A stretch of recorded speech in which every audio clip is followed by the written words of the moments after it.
Welcome everyone to Comics from the Multiverse, episode 471. I am Peter, and joining me as always is Matt. Hey, what's up? This is a DC Comics podcast. We get together, we talk about the books we read this week, and it was a hefty week. Coming up on today's show, we have Detective Comics 1100. We have Absolute Batman 11, Absolute Flash 6, Superman Unlimited issue 4, Wonder Woman 24, Nightwing 129, Justice League Red issue 1, Batman Superman World's Finest 42, Batman and Robin Year 1 issue 10, and The New Gods issue 9. Plus, I'll be looking at a Patreon book, starting something new because American Vampire ended, so I've got a completely fresh thing to start. I'll be looking at Gideon Falls issue 1, which is a Jeff Lemire series from Image, I think, if for those of you who are not familiar with it. So that is what's coming up on today's show. So it's a meaty one. It's funny. I think this time last month or 2 months ago, solicits were on this week. I had solicits in this list. And I'm like, no, we did that last week. We don't have solicits to do again. I must be dreaming things. How was your week, Matt? Very, very, very, very busy because we went to Disneyland and it was very hot. And I'm used to the heat being out here in Vegas. But when you start messing with the humidity and the heat and people, and it was a good time. There's only one day that was really miserable, but other than that, it was a fine vacation. Oh, well, that's nice. This is different than normal. I have been reading some more comics. I've got DC Infinite, and I've been reading some classic stuff this week just for the funs of it. But other than that, nothing too exciting to report, I don't think. Just busy with, recording and editing and the usual stuff. Nothing super exciting to report. But hey, I am excited that it is cooling down, because last weekend I was miserable with the heat. Around Tuesday it calmed down, and it's not cold or anything, it's still warm, but it's a lot more, manageable. Pleasant since then. So, it's okay. Things are okay. Yeah. Sounds so enthusiastic, but yes, that's where we are. Yeah. No, so yeah, being on vacation, I didn't do much else, other things. No TV watching, no movie watching. I barely got my comics. I mean, once I got back, I really hunkered down on reading them to get them all in on time. So yeah. So I might be getting things, discombobulated, because when you read so many, I don't know how you do it weekly, because I have to spread mine out through the week. But I know you and when Connor was on, would read them all almost day of. And I already have stuff crossing over. I was like, wait, was that in Detective Comics or was that in Batman and Robin Year 1? So we'll see how it goes. I mean, yeah, the funny thing this week is that it was less that I wasn't in the mood to read books, because I was reading books all week. All week I was working through some Batman No Man's Land stuff. I was reading some Peter David's Supergirl, and I got to Friday and realized, oh wait, I should probably start reading books for tomorrow now and stop reading old stuff, because I actually have to get through these new things. So it was more just that I was invested in what I was reading instead for most of the week, and I was like, oh shit, I need to squeeze. Wait, how many books? 10 plus 3 from last month that I've not read yet? Okay. Yeah, that's so you really giving that new tablet a test. Well, I'm it's still the honeymoon period, still very much in play. But I'm having a good time. So, we got a heavy week. I have kind of a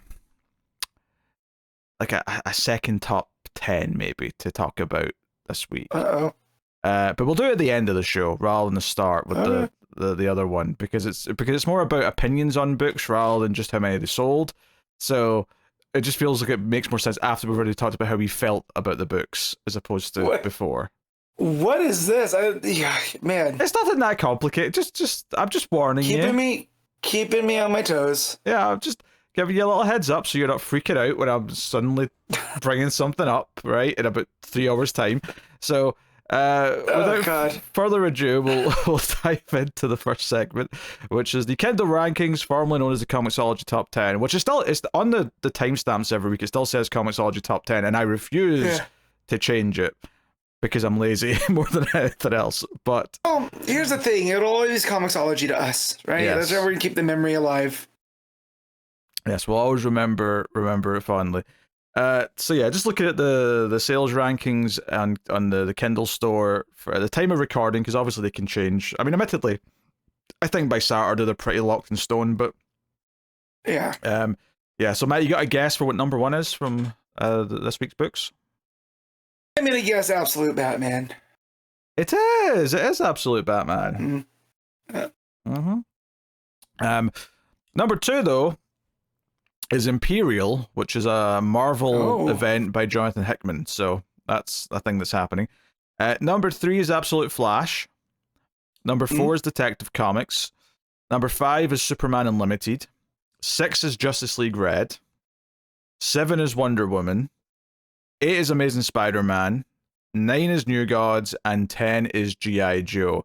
So a pretty healthy week for DC. This is like the total opposite of last week, where there was like 1 or 2 DC books and it was all Marvel. This week it's completely flipped.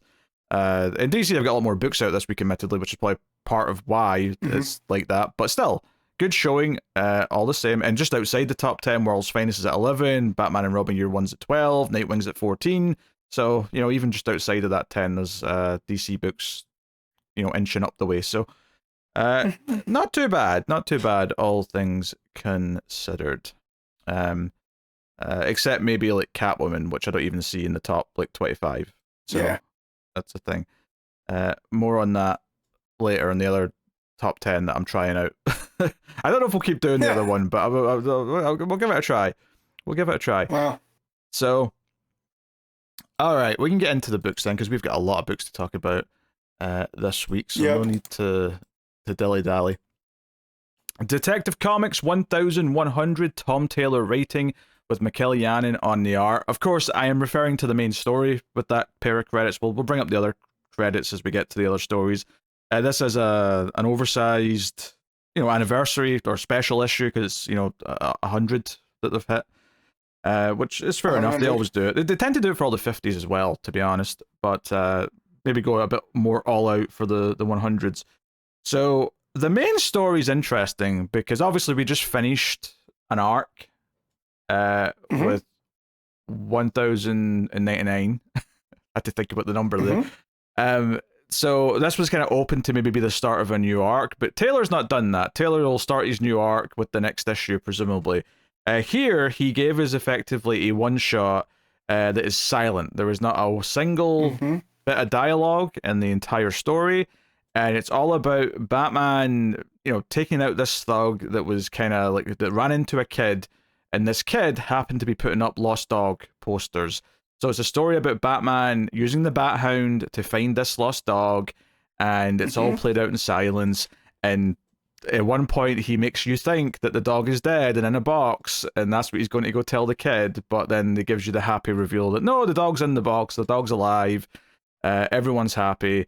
And the little bit of humor there is that the kid, because the poster said reward of $6, because that's what the kid's got, he insists on paying Batman $6 for finding his dog. I mean, we know Bruce doesn't need that money, but he doesn't want to hurt the kid's feelings, so he takes it. And yeah, the reveal at the end is just that, hey, he's found a bunch of lost dogs and cats over the years, and he's kept every single poster in a little section of the cave. So it's just kind of this sweet story about Batman looking out for kids, which is, you know, a bit more heartwarming than your typical Bat story. So how did you feel about this, Matt? Also should be noted that the kid has a hearing aid, so they're playing off of that. That's right, yeah. We see the sign language there. Yeah, you're right, yeah. Yep. And Bruce is speaking with him in sign language. So when he goes and gets Ace, and he gets like a toy from the dog, you know, from the kid, so Ace can jot it down. And yeah, I like when there's a gimmick like this that works really well, because you have Mikel Janin doing the art. So all the faces are very expressive. You know exactly what's going on throughout. And I love how it breaks down. It almost, you know, they feel like storyboards at a certain point. So yeah, this team works very well together, so it shouldn't come as a surprise. But yeah, it was a very nice, heartwarming Batman story. Yeah, I mean, there's like some other nice little beats in there. Like after the first encounter, the kid goes out and tries to draw a big bat logo on the road to like as a signal, and almost gets hit with a truck. And Batman swoops in and saves him. But then communicates with the kid, gets the backstory about how the dog got kidnapped, and because some thugs kidnapped the dog for nefarious purposes. And then obviously Batman goes on his search, and it's all told throughout the art. It's all very expressive, like you said. The layouts are nice and clean. Batman has a big fight sequence over a page or two when he gets to the bad guys, and that's fun. And you feel there's almost a little bit of extra anger because they stole a dog from a kid, so that it's a bit more. Yep. I would say personal, but there's a bit more heart in it than perhaps normal. Yeah. Yeah. Also, the mom when he goes to drop the dog off. Didn't you think the dog looks a little bit like Gail Simone? The dog? No, the mom. You said the dog. No, I said when he goes to drop off the dog, doesn't the mom look like Gail Simone? I'm pretty sure you said, don't you think the dog looks like Gail Simone? The slight delay might have gotten me, but I definitely said mom, not dog. I don't know. People comment below. Did he say, does the dog look like Gail Simone? I can kind of see what you mean. I mean, she's not a one-to-one, but the haircut's definitely reminded me of Gail Simone. So yeah, I can see what you're saying. The red hair, the haircut, this type of glasses, which, as much as I love their rivalry, I feel like Taylor and Gail are pretty close friends. So, to throw her in at Batman 1100, that's pretty fun. I feel like if it was like a proper Gail Simone like homage, though, there'd be a bear somewhere in this issue. Absolutely. Like when he named the bear Gail earlier on in the arc. So, but very, very fun story. And like you said, the kid paying Batman with the reward money, another sweet topper. That's kind of silly because we all know Bruce doesn't need the money. He also doesn't. Kid's a man of his wood. He also doesn't charge anyone else for his Batman, tasks. Like it's pretty free of charge across the board. But this kid's like determined to pay up. He's a kid of integrity, shall we say? I mean, honestly, the biggest dramatic point is the few pages where it kind of tries to convince you the dog might be dead in the box, and I'm like, Batman, why are you taking a dead dog to the kid? You're going to traumatize him. It was like, what has trauma ever done bad? Look at me. This will put bat hair on his chest. He'll be a little crime fighter in no time. But no, it's a sweet story. He pets his own dog as he puts up the Lost poster with all the others, and it's a kind of a sweet little moment. He went for heartwarming. He chose to do a heartwarming one-off for 1100, which is cool. Honestly, one of the things about this, and I'm sure I said this when it popped up in the solicits, is like usually when there's like an issue like this where there's a main story and there's like multiple backups, right? Because that's the type of book we're looking at here. It's a 50-page book. There's 3 backups. Normally, like your talent across the backups will sort of vary quite wildly, and there's usually one at least you're like, I can't be bothered with that person. But this is Marika Tamaki, Greg Rucka, and Dan Waters. Like, I when I looked at that front page and saw all those names, I was like, well, I guess I'm settling in then, because I don't think any of these are going to upset me. I really feel like they came out swinging for 1100 more than they did for 1000. So good on them. I mean, they did like a 100-page thing with all sorts of stuff for 1000. Right, but as you said, it was kind of scattershot with those things, Here we got Tom Taylor, Mariko Tamaki, Dan Waters, and then Greg Rucka, So, if I think didn't Dan Waters do the detective not Fear State, but the Dream, the Nightmares? There we go. I think he did the detective one tie-ins. That sounds right. I think he did the 2 detective Night Terrors. I can't believe you're even bringing that. Do you know, these are Do you know what's funny, Matt? I've been cataloging because I hadn't been doing it in a few years. Like all the comics I've read, because I like having stats because I'm a weirdo, and I was like putting in things from like 2020 onwards, and I'm like, Tomasi had a detective run? I don't remember that. We did that in the show. I read every issue, and I couldn't tell you a single thing about any of it. So, well, I was going to point out, I also feel like these, the three that do the backups are also people that have worked a lot on Detective Comics, and maybe not with Waters, not a lot, but there's at least that in there.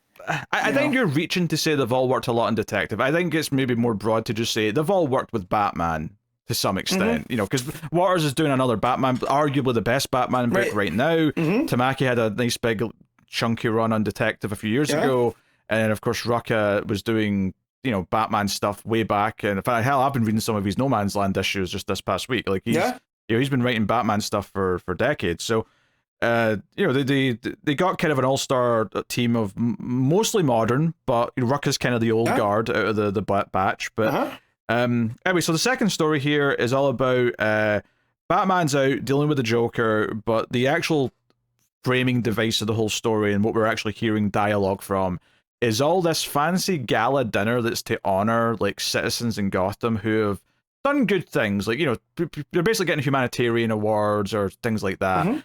And Bruce Wayne's supposed to be there, and the people around his table are kind of like making fun of him a little bit, and he's not there yet. He's late because he's off being Batman. But they're making fun of him because like, oh, Bruce Wayne paid a big check and that got him an invite to the dinner, because they're celebrating. Like later on we see like an ambulance driver that he saves is one of the people getting a medal at this thing, right? It's people who have done good things for the people of Gotham, and obviously the end point is ultimately they're making fun of him, and he kind of mutters something under his breath, but ultimately just kind of says, yeah, I'll write a bigger check next year, that ought to do it. But obviously, like, the irony being is that we know he's doing more for Gotham as Batman than just about anyone else could possibly muster up. So, I mean, if anything, I'd probably summarize this story as kind of like the side of Batman is that he can't really get the recognition for what he does from the city, as a person, because he can't, like, say, hey, I'm Bruce Wayne, I'm Batman, I do it all.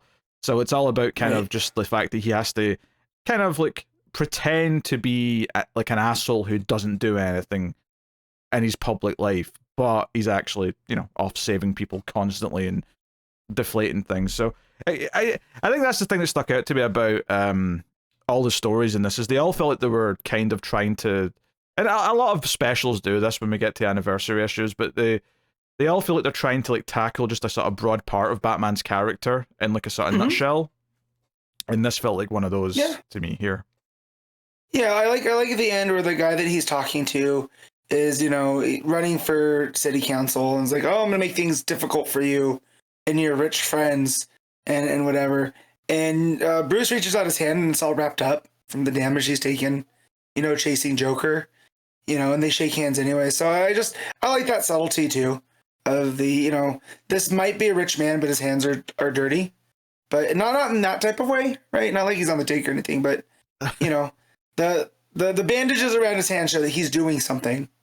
He's not just showing up and writing checks. It's like hidden just beneath the surface, I think, is the point, because the bandages are there. He's showing up late because he's been out doing stuff. Like, it's just underneath that surface that no one else can see.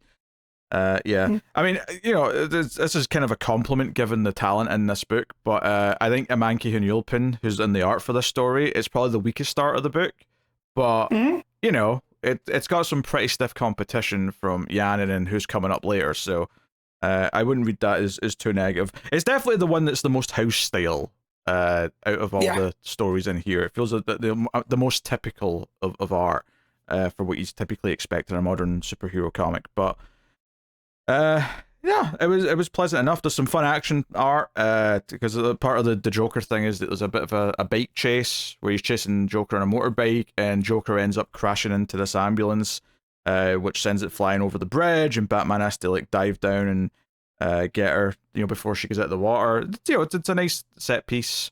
Because we never get context for any of this action stuff. It's all just kind of playing out in silence as we're getting all the stuff from the other scene, which is the dinner party and people wondering if Bruce Wayne's going to show up and kind of critiquing him and whatnot. So, solid story.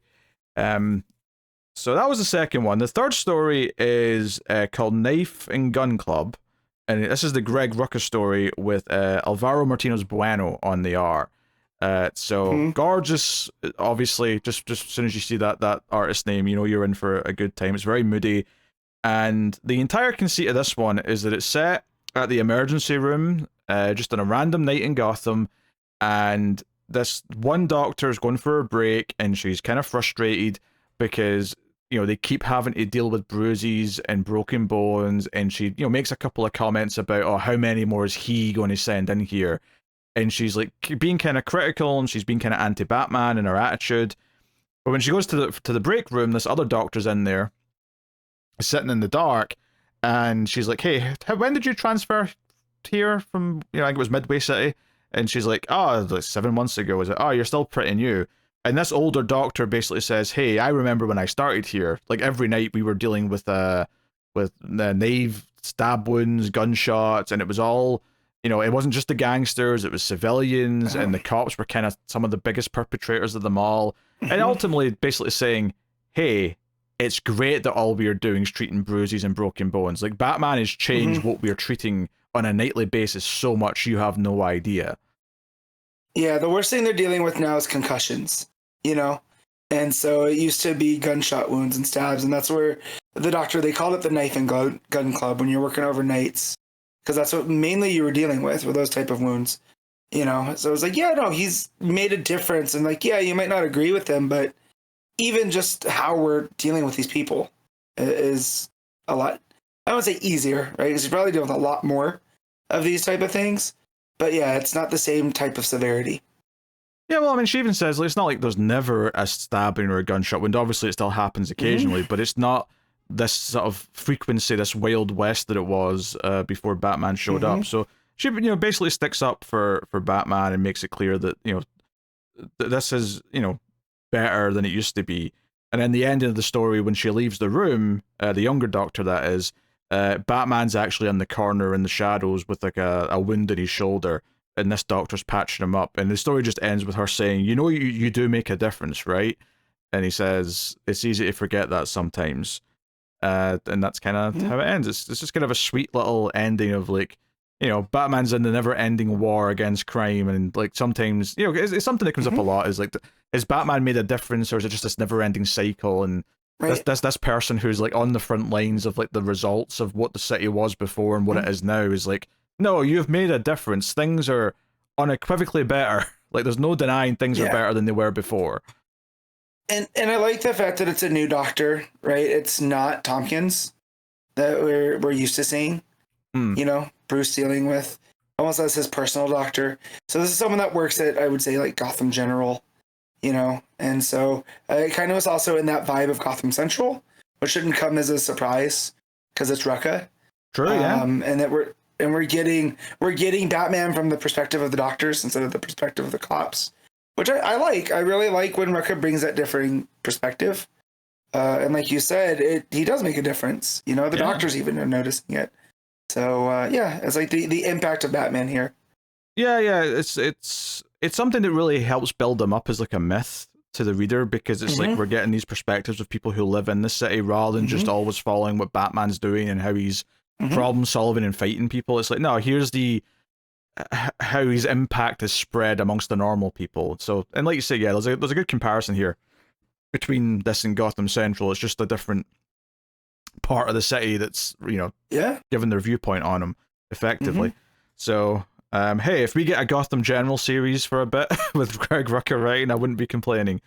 Well, and even Bueto's art is almost reminiscent of Lark's, who did Gotham Central. You know, with the kind of like it's a little bit more I don't want to say watercolory, but the coloring is a bit different. Like, I always felt like Gotham Central is a bit more pulpy.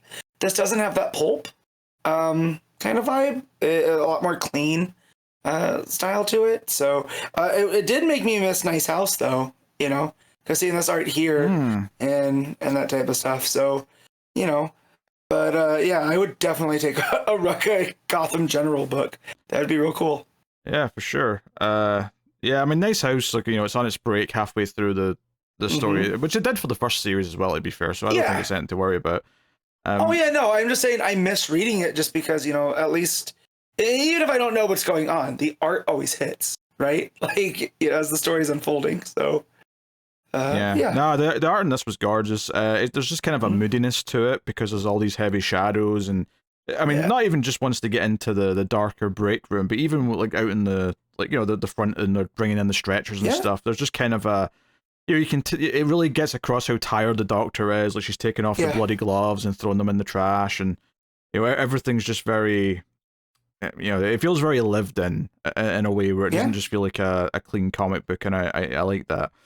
So that's the Ruckus story, which was excellent. And then the final story by Dan Waters, art by Bill Sienkiewicz, is called The Fall. And unsurprisingly, this is the one that's the most, we'll call it ethereal, I guess, if you want to put a word to it. Because the premise of this is basically just like really simple. It's Batman's chasing a serial killer. Who the serial killer is doesn't really matter. Unknown, new, whoever. But he's chased him to the end of a beam on a big walkway at the top of a building, and the killer basically goads Batman to jump after him, and he lets himself fall off. And most of the story takes place as we're diving down, to the bottom, to the ground, and it's basically just Batman narrating in his head as he's going through his thought process and describing the fact that the killer, is taunting him. He's like enjoying this. He's enjoying the rush of getting near the bottom. But there's a turning point where eventually that turns to fear. Even the killer, who's kind of, he's a psychopath. He's been killing people. He thinks he was going to enjoy this. There's a turning point where all of a sudden that build-up, that rush of adrenaline and momentum in his stomach is going to turn this into fear. And the art here for this is just phenomenal, where it's like a bright white version of his face that just kind of, it's almost like it's shaking in the art. It's a weird thing to say, but it looks like it's shaking. And it's like he's trying to swim in the air because he's getting scared. And I love this thing it does in these pages is, as soon as they jump off the build, actually it's from the very first page actually, but at the bottom of every single page there's a thin panel that's in red that's just showing the bird's eye shot of the street, like looking down. So it's almost like it's always showing you, hey, this is where we're going, and it's just getting a little bit closer each time. Not much, but it's just getting a little bit more zoomed in with every single page. Really well done. So obviously Batman's pulling out his grapple gun and he's going to try and like catch him, but it ends in this really ambiguous moment where he fires his grapple gun, and the final page is just this close up of the killer's face, and it keeps going closer and closer into his sunglasses, which are just bright white circles in the art, and it just says, I reach out, it could be enough, this close, the concrete isn't grey, it glitters. And we don't actually know if he does it in time. Like, it ends on a cliffhanger. You don't know if he catches him or not. He might be dead. End of story. Yeah. Because there's even doubt in most of Batman's narration where he's talking about, like, as the serial killer's trying to swim through the air, he goes, that resistance might be enough to make the difference. Yeah. I might be able to get to my gun quick enough, the grapple gun. So, so there's all this doubt, and then it just ends. And I turned the page just instinctively, and it was the end of the book because, Yeah. And you're just like, oh, man, okay, this kind of got dark.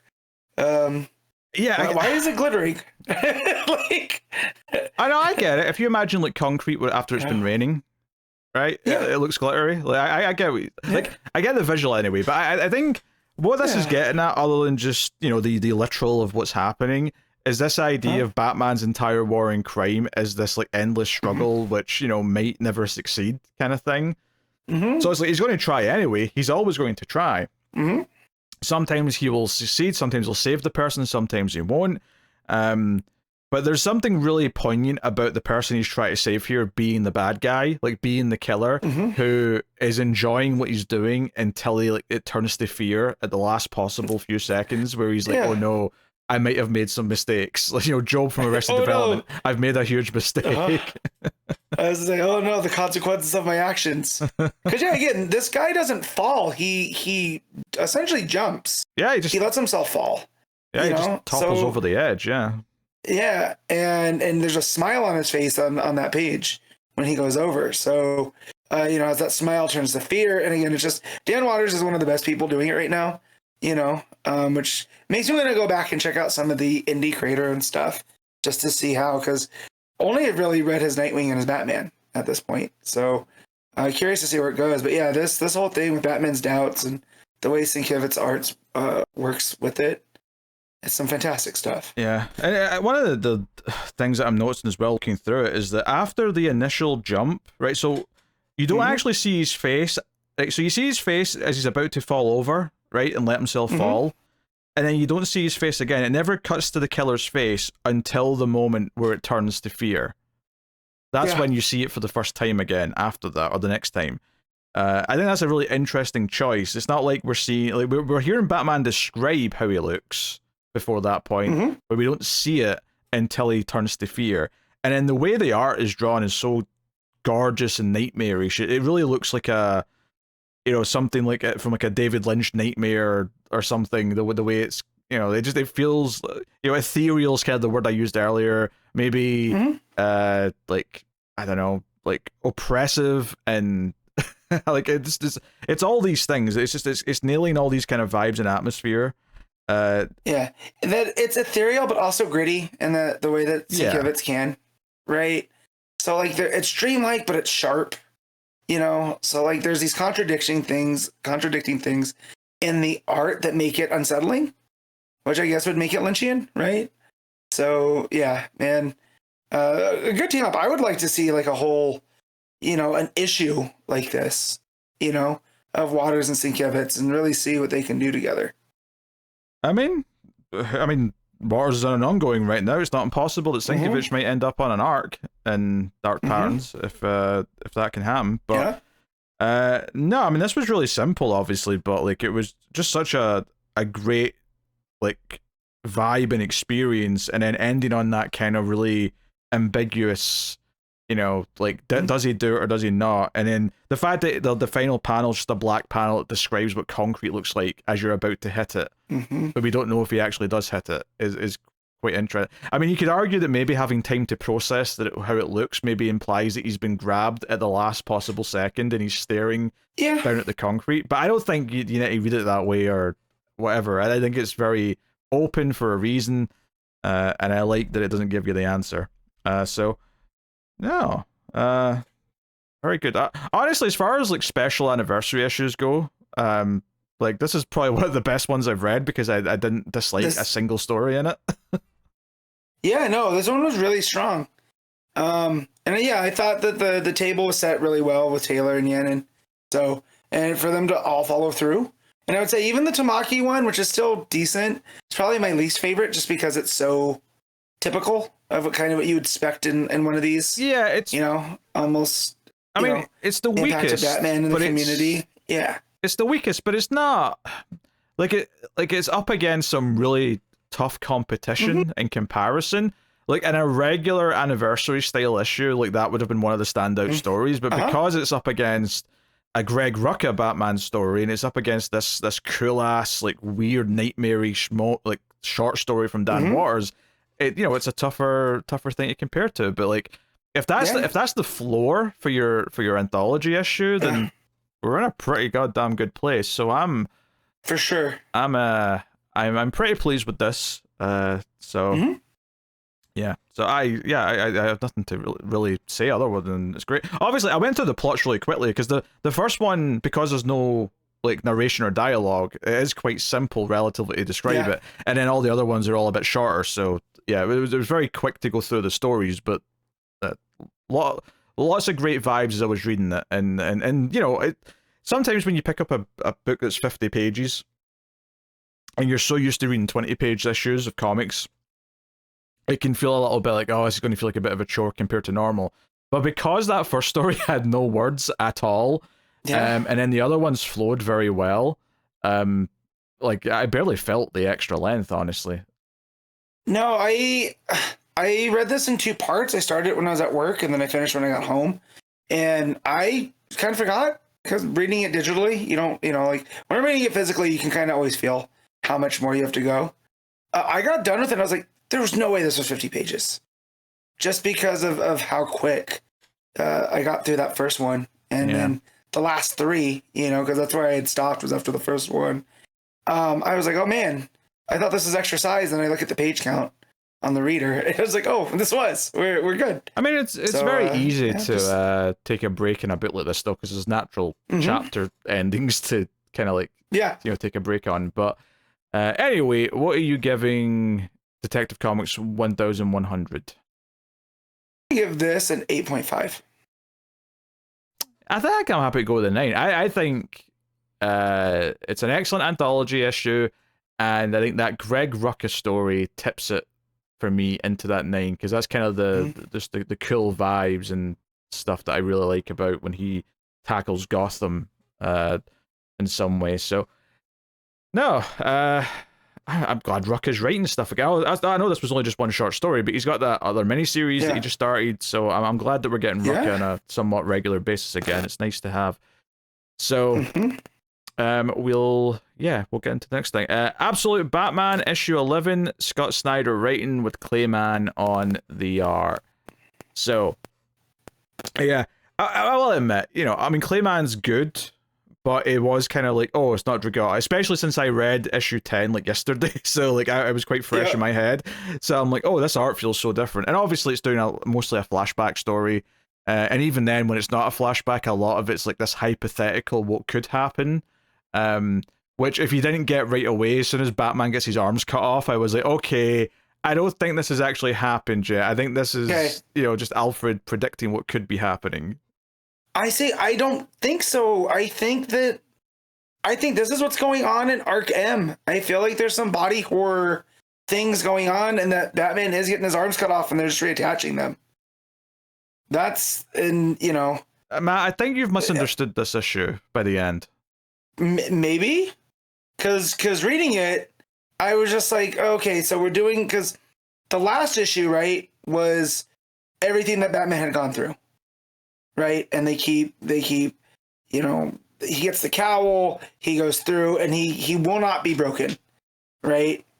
And so here they're showing they're looking for the perfect candidate for Bane, right, to be like this disciple type. And we got to the point where he's fighting him, and it's Batman, and he gets his arms cut off, and he ends up back in Arkham, right? Yeah, but that doesn't actually happen. But go on. With the Doctor.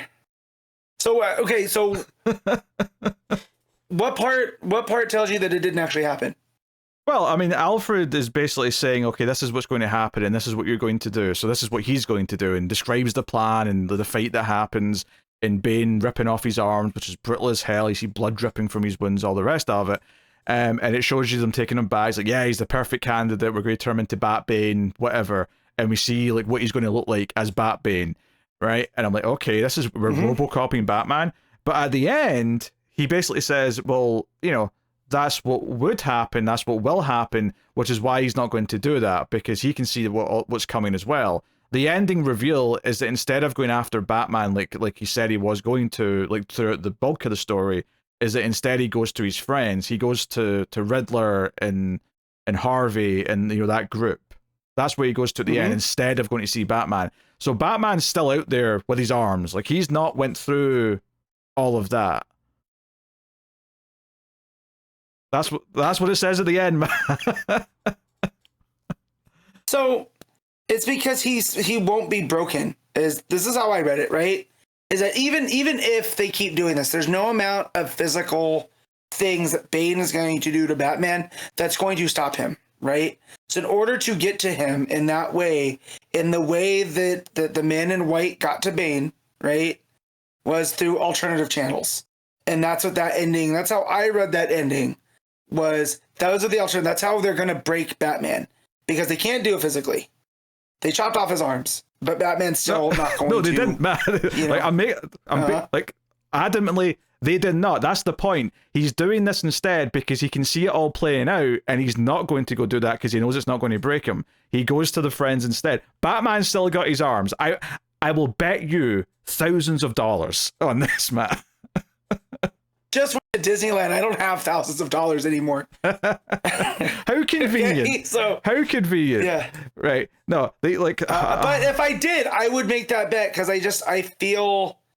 Because this issue did not gel. I liked all the Bane stuff, but between the last issue on the Batman not being broken and then this stuff here, I'm just losing my steam for Absolute Batman. Really? Last issue was like the best issue of the book. What are you talking about? Oh no, I did not think so. Oh, last issue was great. Yeah. Him keep trying to escape and getting beaten up again, and then eventually gets out of the croc. No, that was great. No, that was the I Am Bane BS that Tom King had done. I didn't like it then. I didn't like it when Snyder was doing it. And this was just, I felt more of that. That said, I did like all the Bane stuff because in the Absolute Universe where where Joker's so different and all the other rogues so far. Hold on. Before we go back and start talking about all the flashback stuff, because that's a separate thing. I don't want to move on quite yet, right? So the second last page of this is showing the Bat Bane, right? What Batman will look like if he gets baned up, right? Because he'll survive all the testing and all that, right? And then the narration from Alfred, right, who's been explaining all this stuff, and he's talked about how Deathstroke and KG Beast were attempts at making another Bane, but they didn't work. They didn't die. It seems like they still got enhanced, but they didn't get enhanced quite like Bane, right? At the end here, Alfred's saying, but for that to work, you would have to break, or you'd have to choose to break like he did, because that's effectively what happened at the end of Bane's story, is he chose to break. You have to break your own back and offer it up, but you won't know, will you? You're still out there somewhere unbroken. That line right there, you're still out there somewhere unbroken. That's it telling you definitively that all that did not happen. Right, but he doesn't have to. All right. Oh my God. He can still be unbroken if they keep doing this stuff to him, and Batman's not going to break because of that spirit that he has. That was the whole point of the last issue, right? So here, in order to break him, you have to go after his friends. Joe is so and that's silly. What that is. That's why Batman is still unbroken. Joe is so silly about this debate is that the second we read the next issue, it's going to instantly prove you wrong. That's what's so funny about this to me. Or it might, also you're so confident that I'm wrong that you're not even thinking that you're wrong. Look, if I am proven wrong, I will accept the defeat and I will look like an idiot. But I am very confident here, Matt. I am very confident. You are, because I'm not, because I didn't particularly like this issue. So, it was. I had some qualms. The art's fine. I had some qualms. I still liked all the like the flashback stuff. I thought was a bit overly wordy. There was a lot to explain. There was a lot to say, and I did feel that took a little bit. That felt like a little bit of a shorty read. Like he had to pack a lot of words in there. So I will agree with some critiques in that front for sure. But there are parts that I like delving down into Bane and how he's so similar to Batman. And that's why they are two sides of this, spectrum here. I liked all that, the stuff with the dad and the, him wanting to become the bird that's on the flag of Santa Prisca. There's a lot of cool stuff from Snyder there.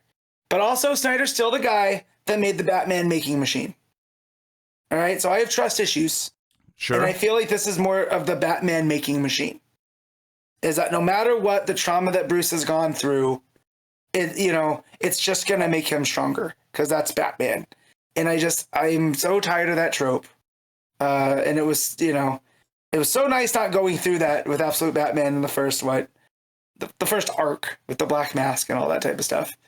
And then we get this stuff here and I'm just like, ugh, between this and the last issue, again. You mean the best issue of the book? Last issue, yes, that one. The last issue was not the best. It was. It absolutely was. I disagree. So you gave it a perfect 10? I think about a 10. I said it was the best issue of the book. That doesn't mean it's a 10. Yeah. So, no, last issue was it was like a 7, if that. I have to go back and look. Yeah, it was. Yeah. But this one just didn't work for me. Was David more positive on it than you, at least? I don't think so. We were about the same, I believe. Was he? Okay. Well, I'll make fun of him later. Yeah. No, I mean, I have no problem with like Batman's will not breaking and his spirit not being broken. Like that's a big part of the character to me. I'm completely fine with, especially the last issue, everything he was going through there. This whole idea of like seeing what Bane's going to do to break him, and it's like, oh, they're basically going to RoboCop you by like ripping off your limbs, giving you new arms, and putting you through all these like Venom experiments and trials to try and turn you into like the next Bane and whatnot. I was like, okay, this is interesting, but as soon as they ripped off the arms, I'm like, okay, I don't think this is really happening. And then the ending confirmed it. I'm sorry, Matt, but the ending confirmed it to me that it wasn't happening. And It didn't confirm it to me, and that's not some good storytelling. So, you know. I kind of agree with that, though. Keep talking. I'm gonna be quiet for the rest. You can talk about how much you like this, and I didn't. So I mean, that's fine. You don't have to like it. Yeah, but talk. But I think the ending's clear, though. So I do think it's good storytelling. I think it was a nice little reveal at the end when it made it clear that didn't happen. Here's the thing: the fact that you're so certain that it didn't happen, and I'm reading it like it did happen, that is a failure of storytelling. Right? But depends. There's no 50-50. Because there's no 50-50 of like, oh, I could see that. Because I don't see that at all. Because again, I've read Snyder stuff in the past. I know what he's capable of. I know the great lengths that he can do. I also know the deep down valleys he can put me in through reading Batman. So yeah, as I read this, that's how I read it. And again, I could be wrong. And that's fine, but I think that's a problem with the storytelling more than anything. So I don't think it's a problem with how I'm reading it, because that's what I'm reading, what's on the page. I mean, you did yourself admit that you were going to get books discombobulated because you read 10 books really close together. I'm just saying that it's possible that you didn't process That is true, but I read this morning. This is the last thing I read. Okay. I was clear-eyed on this one. There was no other. I think you misread it. That's all I'm saying. I think you misread it. Mm-hmm. That's all. Anyway, the other stuff in the issue, of course, is all the flashback stuff with like his origin and his father being this freedom fighter for Santa Prisca, and the mask he has is actually made out of the flag of Santa Prisca, which has got like the bird of like whatever on it.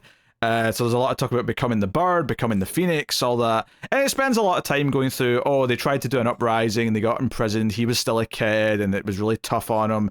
And the big thing is that when they eventually break out, like over a decade later, when he's now a man, the Joker, or JK, whatever we're calling this, businessman version, is just kind of waiting there and has a conversation with them. And it makes his dad kind of nervous. But when Bane comes back over, he kills his father. He just like hugs him, but then like crushes his back and breaks him. Yeah. Bear hug of death. Never seen a back break like that, right? Because usually when we think about Bane breaking backs, it's the over the knee, style. not the bear hug one. Yeah, it's just, you say over the knee and it just makes me think of like someone being bent over the knee to get spanked, as opposed to the back breaker. Yeah. But yeah, so that was, I liked all that stuff. I liked this version of the Joker because they're talking about how this is a man that never laughs, smiles, or whatever, right? But what does Bane say? I have to go back to that page. He's like, there was like a wry grin on his face. Mm. And right there. Maybe it's his grin or the way he jokes with the boy but never laughs. So it was one of the things. There's an air of mystery around this version, and I like that a lot.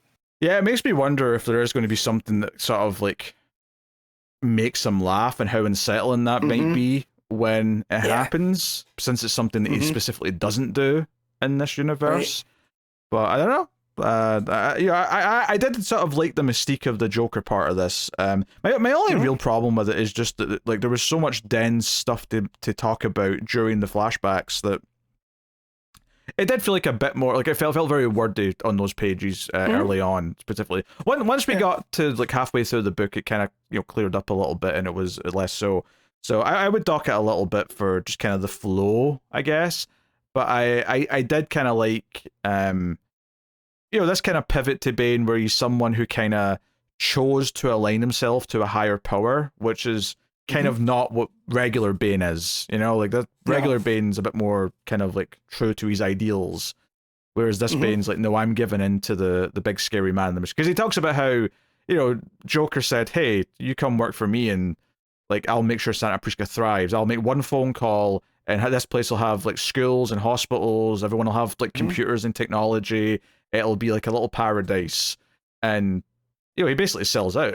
That's it. And that is the one thing about main continuity Bane is he's not a sellout. He does what he wants when he wants to do it, right? Which makes Bane so interesting. And when he flips sides all the time, right? Like he ends up on Secret Six for a while. He's almost an ally of Batman at times, right? But then during the Tom King stuff, he becomes one of the ultimate villains. Yeah, and it all fits anyways because it's true to who Bane is. Here, Bane is just kind of almost he gives up all of that just to be like, hey, use me as a weapon. You know, he's tired of that struggle. His father, the revolutionary push. Yeah, his father is so devout and like keeps saying, believe, like the day'll come when we win, where we succeed, where the country will be ours. And they have this revolt when he's young, and it fails, and then they get imprisoned, and his father's still saying, hey, believe, our day will come, it's coming.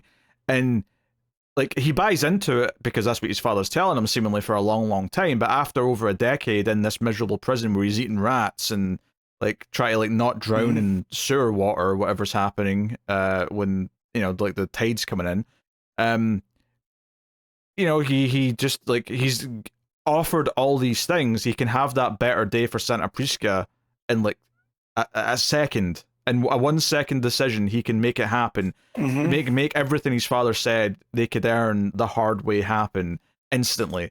And he's like, it's basically like a really prolonged, more dark, you know, father son way of doing the whole, you know, why work hard, unbelievably hard, when you can just work smart. And immediately, you know, he gets results that his father never could. So, no, it's interesting. I do like this kind of different interpretation of Bane's motives and who he is. But I feel like compared to some of the other differences we've seen in the Ultimate Universe, it's still very close to the Bane that we're used to. You know, so I think that's very curious. We need to think of the type of character that Bane is. Right, and you know, you only have to tweak him this little bit. Yeah, but there's just this one core thing that's flipped, but it's otherwise he's still very recognizable as Bane, even though he's much bulkier, generally speaking. But you know, his whole like, I'm going to break Batman is obviously a big part of, and it is interesting that Batman's having to deal with this relatively early in his career, because you know, obviously Nightfall was a much later on. Like he had Robins and Batgirls by the time he got to Nightfall. So there was a whole organization around him. Also, here the change with Bane too is that the Venom also makes him smarter. You know, or so he thinks. Yeah. Which I'm wondering if that's like a drug thing where people that get on drugs think of themselves as invulnerable or whatever. You know, but it doesn't turn him into like the Hulk kind of Bane that we've seen in the past when he gets all juiced up. You know, so I thought that was a little wrinkle as well. Yeah, that's usually how Batman beats him, right? Is he gets them all monsterfied, and then he's able to make more surgical type things. So yeah, I also curious to see where that goes. Yeah, I also like the idea that like they set up that Bane would have the idea to go after his friends because he saw like you know the reason why Batman even got away at the end of last issue was because Croc, you know, was able to recognize who Batman still was and helped him, which is fun because you get to see Batman riding a giant like Croc monster out of the tunnels, which is fun. But you know, it kind of sets up him going after the others. But it could backfire though, because you know Croc still ended up helping Batman. So, like, unless they're just going to try and kill these people, but it would be interesting if Arkham, Joker at the top of that structure, Bane working as kind of his strongman, is what makes Harvey Dent Two-Face. Because they've already made Wailing Croc. So do they make him Two-Face? I mean, I don't know if you need to make Riddler, I guess, because he's not mutated or anything. But you know, maybe they'll do something that cracks his mind and turns him into more of a psychopath, or a sociopath, even if we're going with traditional Riddler. But you know, whatever. It's interesting to see how that's going to play out. So yeah, I'm definitely more positive than you, and I'm definitely more positive than you in the last issue because I liked the last issue a lot. But yeah, and you know, the art is solid. Like you know, it's got a lot of big moments. It's got like. Yeah. You know, the arm's cutting off. It's got like Bane taking off his like symbol and then smashing it into his head repeatedly. Like all that stuff looks great. It just looks a little bit different than Dracota usually draws it. It would have been maybe this wouldn't have been feasible, but it would have been nice if only the flashback stuff was a different artist, maybe. Yeah, that'd have been cool. Yeah. Because even if it was Mann doing the flashback stuff, it's so different, right? That like his Bane is still huge, right? Yeah. But then when you see him versus Dragota's, which is much more, you know, body horror huge than this version, where it just feels like this Bane's a giant. That might have been cool to see. But but no, that where he breaks his dad's back, that whole page where it starts with the Joker in the helicopter, and then the dad hugging that version of himself, the little boy that's in the red, right, on that panel. Yeah. That whole sequence is very well done because I like Clayman, but I understand why people that don't. Some of his single stuff can be a bit cheesecakey. But I gotta say that the breakdowns in this issue, and I don't know if that's from working with Snyder or what, the breakdowns are really working, I think. Yeah, I think I like Clayman for the most part. Like, I do think that occasionally he'll have, like, one kind of, like you say, cheesecakey, like, slutty page or something. Like, because I remember, like, for all, obviously, there's a lot of reasons why we didn't like Heroes in Crisis. The art was generally very good. It was just every once in a while there'd be a full page spread of. I think there was one of like Lois coming to bed, and like she just had this shirt that was like hugging her boobs, and it was just kind of like, okay, your art looks really nice, but like it's just a shame you kind of, ruined this page with like this element of it. But otherwise, I think Clayman's art is really solid. Look, I was looking forward to some Bane cheesecake, and I didn't get any. All right. No, that's my real issue with this issue. And the only potential lady cheesecake that's in here is Joker shows up with some bikini ladies when he comes to talk to Bane. Other than that, it's a very, very masculine heavy issue of a comic book, which fair to say. All right, okay. Well, clearly some opinions differ here, but what you giving Absolute Batman issue 11? Oh yeah. Discord completely cut that out. What say that again for me, Matt? 6.5. It's almost like if someone just had their mic closer to their mouth the whole time, it might actually help or be good for the audio. But what am I saying? I'm going with 8 out of 10. I'd probably go higher because I think parts of this issue do go higher than that. It's just kind of the wordiness and some of the flashback stuff's a bit dense that I'm going to drag it down to the flat 8. But 8 out of 10 for me on this issue. All right. Absolute Flash, issue 6, Jeff Lemire writing with Nick Robles on the art. So, yeah, last issue, Wally obviously suited up, and interestingly, I was surprised that, like, people like Ralph and Linda, like, saw who he was and, like, know that he's in the suit and that he's doing stuff. Obviously, there's not been a resolution to that yet. This issue, though, doesn't really give us much follow-up on that, because we go into flashback mode and we explain how the rogues were kind of recruited for the current team they're in. And they're actually literally rogues in this, in that they were serving in some sort of military outfit and went rogue and took a bribe from some other country. So they're all in the shit list. But Wally's dad goes around recruiting them for the current lab things, and we get a little bit more of a tease of Eleanor Thawne, of course, who we see in the flashbacks, but we also see in present day at the end when she I don't think she kills him, but I think she just like sort of like kidnaps Wally's dad by putting the bag over his head and knocking him out. So she disappears him for sure. Yes. Right? Like that's a good way of putting it. I really love this because it felt like there was, and we've talked about this when it comes to this book, when there's a central point to focus on, it's really good. Lemire can really go.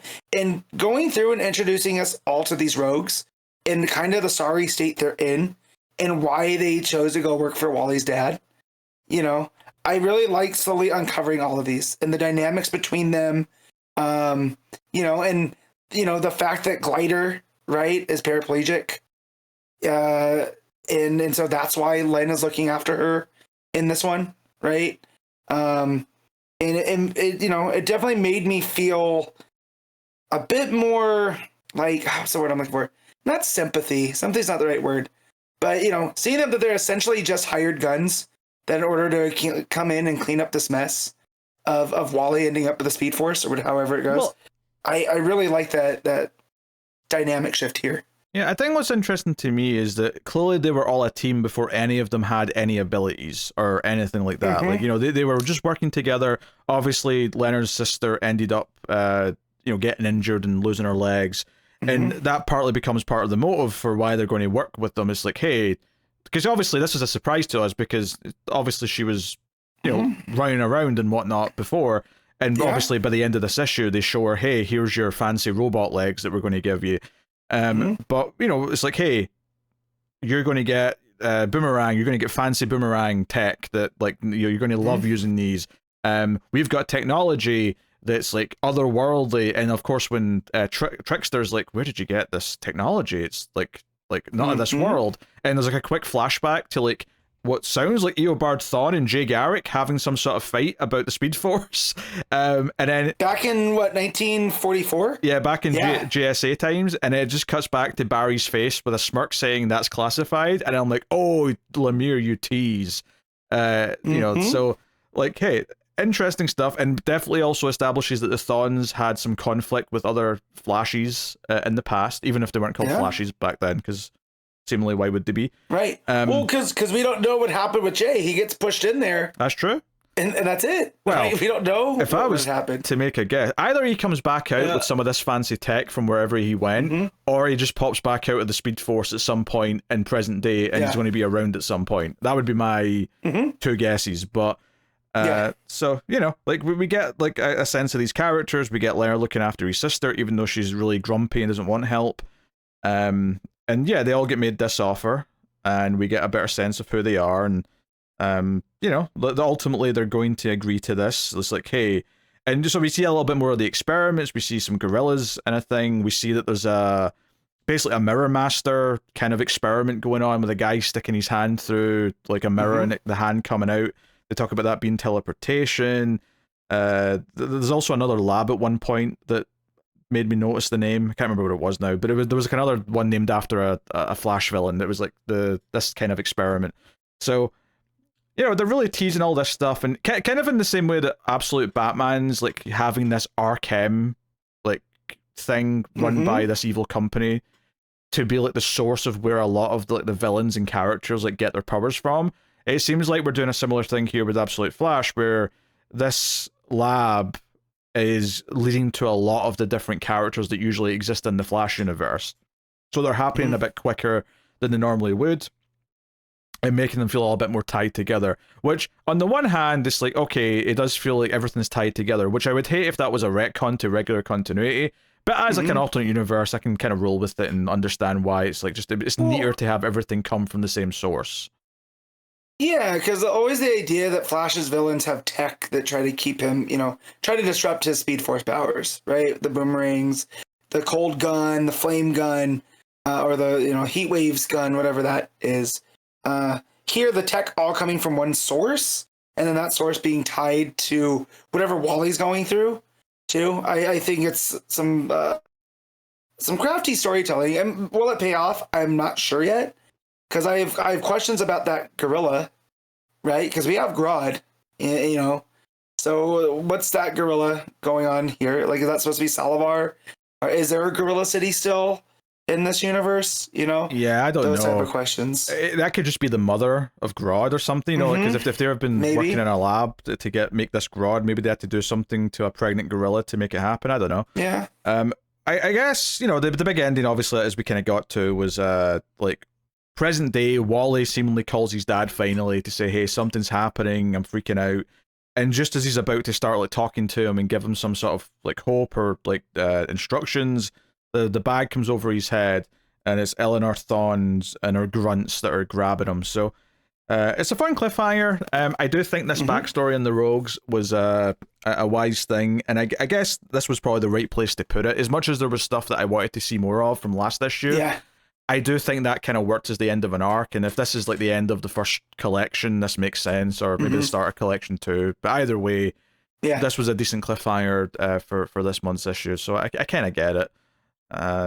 So, no. I mean, I think that this book, definitely over the last like 3 issues has definitely felt a lot more coherent and focused. Like, it took a few issues to kind of get into it and start to feel like we were building like a supporting cast around things, and I do genuinely think it feels a lot more like there. It feels a lot more like cohesive now into issue 6 than it did back at, say, issue 3, and I'm pleased that it's like, and it was never bad, but it was definitely the weakest Absolute book for a bit, and I might still say it's the weakest absolute book, but it's not by the same margin as it was. Like now it's just a little bit under whatever the next one is. Yeah, there's that. Also, just the idea of Barry being partners with Thawne. Like, what's that business relationship like? Like, how is this Barry, right? Because he's not a lab scientist for the police, like in traditional continuity.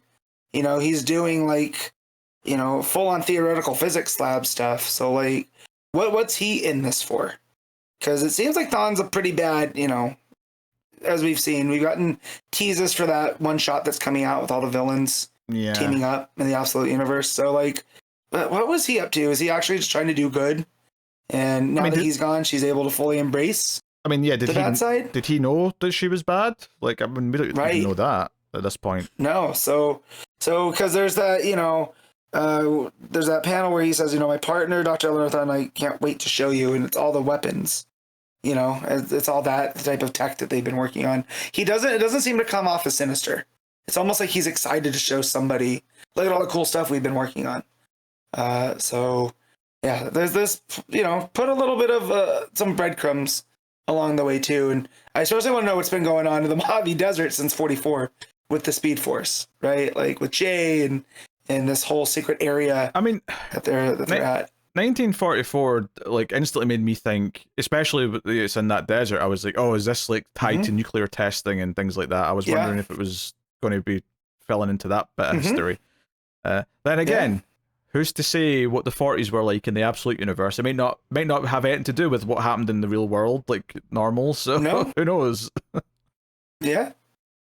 But yeah, no, I really enjoyed this issue. But I have a soft spot for the Rogues, and so to see them here, kind of not, you know, I don't get the vibe that Captain Cold's a bad guy. He did some bad things, right? But overall, he's trying to do this to care for his sister. You know, that's why he's on the run for whatever they did. You know, I get the vibe that he's, you know, there's some good in there. And that's always a version of Captain Cold that I like. I like the blue collar, looking out for his friends and family type guy. You know, and just the beginning with Boomerang, just how much of a problem he is. I'm glad that's consistent across these universe. You know, he's getting into bar fights, calling dudes ugly and whatever. So there's a lot of fun little character pieces in here. Yeah. I think this was a fine kind of interlude chapter, fleshing out some of the other characters, which is nice. I think this book, you know, I think introducing Linda and Ralph was a really good touch in the last couple, and then I think here fleshing out these Rose characters is only helping me enjoy the book more, because it's making more of the ensemble feel fleshed out, which is something that I think it was lacking those first 3 issues. Whereas I think the other Absolute books, for the most part, obviously Superman doesn't quite apply in the same way, but like, you know, Batman having that group of friends that are actually some villain characters and things like that, really, you know, give that like a sort of like a support group around them that was kind of anchored the book for me. Even Absolute Green Lantern had, you know, a lot of characters kind of immediately. It was like, hey, here's Joe and Hal and John, like they're all kind of there interacting. Whereas with this, it really did feel like Wally was off on his own, being chased for a few issues. So I'm really glad that these last few issues have kind of expanded upon all that and made it feel like there's more of a group around them. So, all right, what are you giving Absolute Flash? I'm gonna go straight 8. I think I'm going to go 7.5. I don't think I'm going to quite call it great, but I do think it was a pleasant issue. So there you go. Superman Unlimited issue 4, Dan Slott writing with Rafael Albuquerque and Lucas Meyer on the art. So I know that Matt was probably hoping that there was going to be more Batman and Superman this week. So luckily for him, we got a Gotham City story. Yes. You got the word flipped. I was hoping for more Man-Bat in my Superman, and that's what you got. I got it. Yep. Well, I got it. Well, technically, you didn't get Man-Bat. You got a Man-Bat. No. You didn't get the Man-Bat. No, which I was very concerned about, because I was like, yo, since when is Man-Bat a werewolf? Okay, they get that figured out real quick. And so I'm like, oh, okay, it's not Langstrom, it's somebody else. We're doing a werewolf story in Superman with a Superman bat. Yeah. Although, let's go. I get why Matt's saying werewolf, but there's no like time or full moon thing to this. This is just as soon as you're... Yeah. This is, if anything, it's more zombie, and that you just instantly start turning into a Man-Bat. Which is where I always have to say there's a shape-shifting element to a werewolf that is not necessarily, because a werewolf story is told with the moon phases, right? Like, well, even when it's I just more going for the shape-shifting side of things. I think even when you don't have the moon, because not every werewolf story has the moon thing, they usually at least make it a slow thing where you're slowly transforming over like a day or at least, if not several days. But anyway, it doesn't really matter. So the whole story starts off in Gotham with this Man-Bat getting shot off a roof by some criminals. Yeah. And then it happens to land in a car with Jimmy Olsen and the ape from last issue that was introduced that's going to be working at the Gotham Daily Planet building. So it's like, okay, we introduce that character, we flesh her out a little bit more here over the course of this issue. And as soon as this Man-Bat lands on the car, Jimmy's hitting that watch, just like, he's like, oh, like I know that I'm in Gotham, but this is a Superman thing. I'm getting Superman involved with this. Meanwhile, Superman is saving a woman who falls off a roof because she's partying on a table next to the railing and gets basically pushed off by accident. It's not an intentional thing. But the predicament that Superman finds himself in is that as she's falling and he gets close to her to catch her, she's wearing kryptonite earrings and a necklace, and he's like, I can't like get too close. So he gets close, then they're both falling. Like this is not, he can't save. It's not like the lowest save where who's got me, or you've got me, who's got you. Well, it's not one of those. Yeah. I mean, it's kind of what you said by accident there. It's like, who's got you? Yeah. I don't know. Who's got you? Yeah, exactly. Yeah. No one's got you. So I do appreciate Slott putting Superman into these predicaments, right? Because I wasn't thinking about kryptonite jewelry, right? It's there on her because it's very green, when you see it. So just the fact like, oh, of course, now there's this whole economy around kryptonite.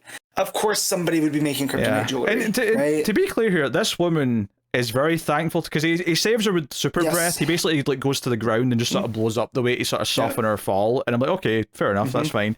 And she goes to kiss him on the cheek, and she's even wearing kryptonite lipstick. So she's clearly not anti-Superman. She's not intentionally trying to hurt him. She just doesn't know that this is causing him trouble. Like, she doesn't know she shouldn't be having kryptonite around him. So I'm like, on the one hand, I'm Pete, like, she was dancing on a table on a balcony. She doesn't know a lot. That's true. But part of me was thinking though, like, should he like tell the world, hey, if you want me to come and save you, maybe don't have kryptonite around. But at the same time, there's a lot of low-level criminals that probably don't know that, and if you tell them that, then maybe they'll all start stocking up in kryptonite. Yep. So they'll start lighting their clothes with kryptonite thread, which I'm sure is coming. Kryptonite clothes. We got jewelry, all the kids that want to be swagged out are going to be wearing kryptonite. I did like the detail. The reason why Batman's not in Gotham is because Bruce Wayne's over in that country that's doing all the kryptonite, and he's buying up as much as he can of it so that it's not less if it's getting to like the streets. Because he's basically pretending that he's like, oh, did I bid on that next lot? Oh, I was trying to signal the waiter. That's fine. $1.2 million. Who minds? Who's counting? Not me. Yeah, I'll take more kryptonite. Yeah. But there's only so much he can do, obviously. But he's storing a bunch of it in his lead-lined bunker in the cave. So, fun stuff. Anyway, back to the main story. Superman flies to Gotham to help with this Man-Bat thing. Jimmy and the ape had taken the bat to Leslie Tompkins. But the bat wakes up and starts causing chaos.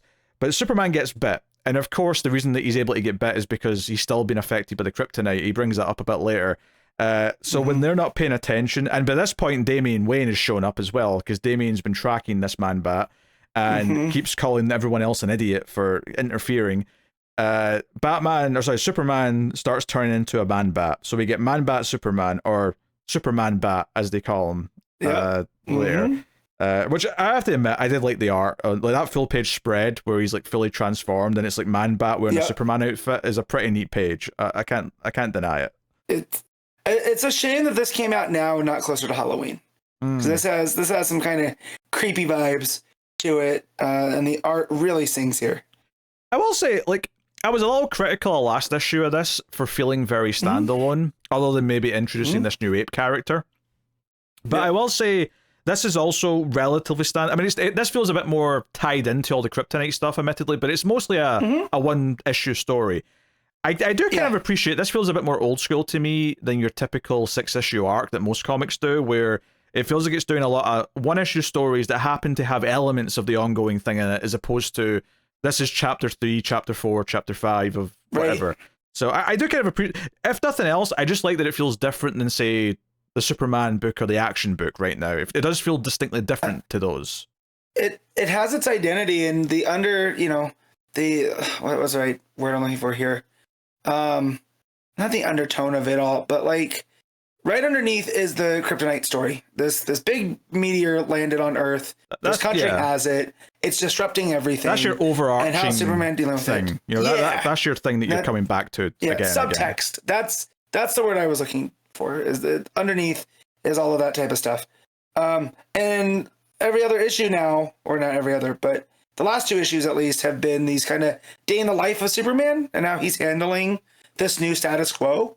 And it gives it an identity. I think what I like about this one in particular, though, is that it's less a day in the life of Superman, and it's more about Jimmy and this other new character and like fleshing them out a little bit. And I kind of like that it's like, you get a bit of Superman, obviously, but it's like, hey, these side characters can get some time.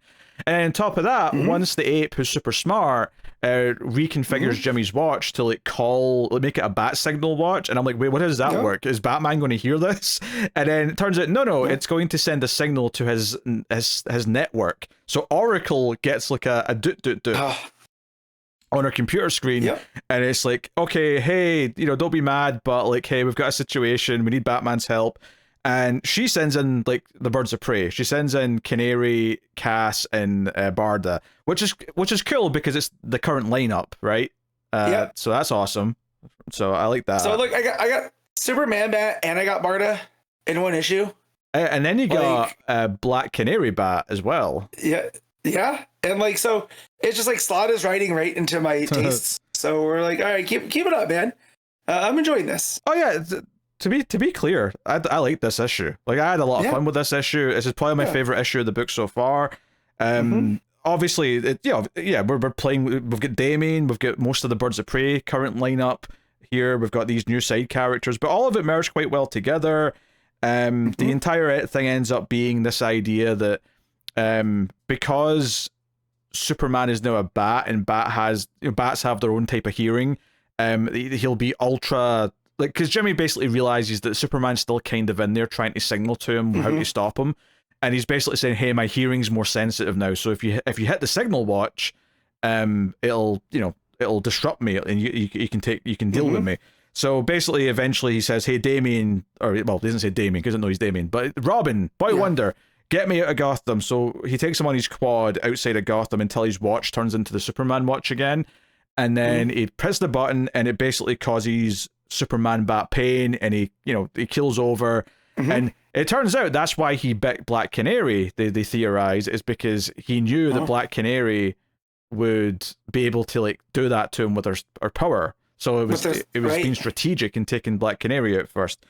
So we cut to the Daily Planet, and Jimmy's explaining this story to Lois.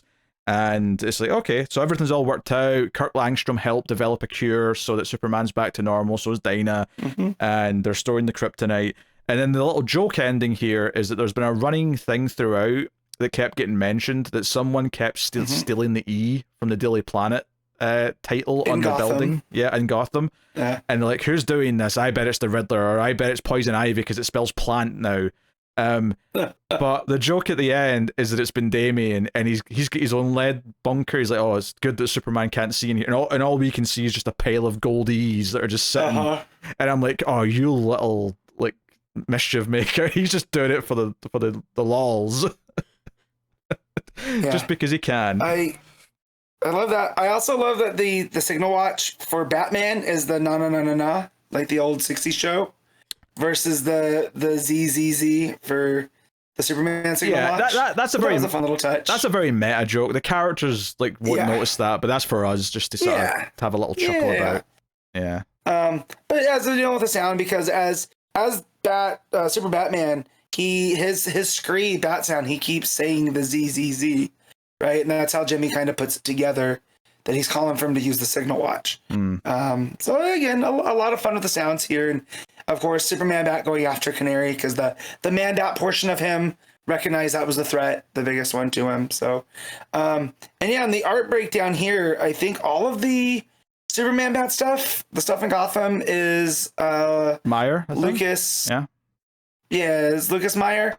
And then Albuquerque does the wraparound, not even the wraparounds, but the stuff with Bruce on that and El Caldero. I think there's the last couple of pages portion as well. Yeah.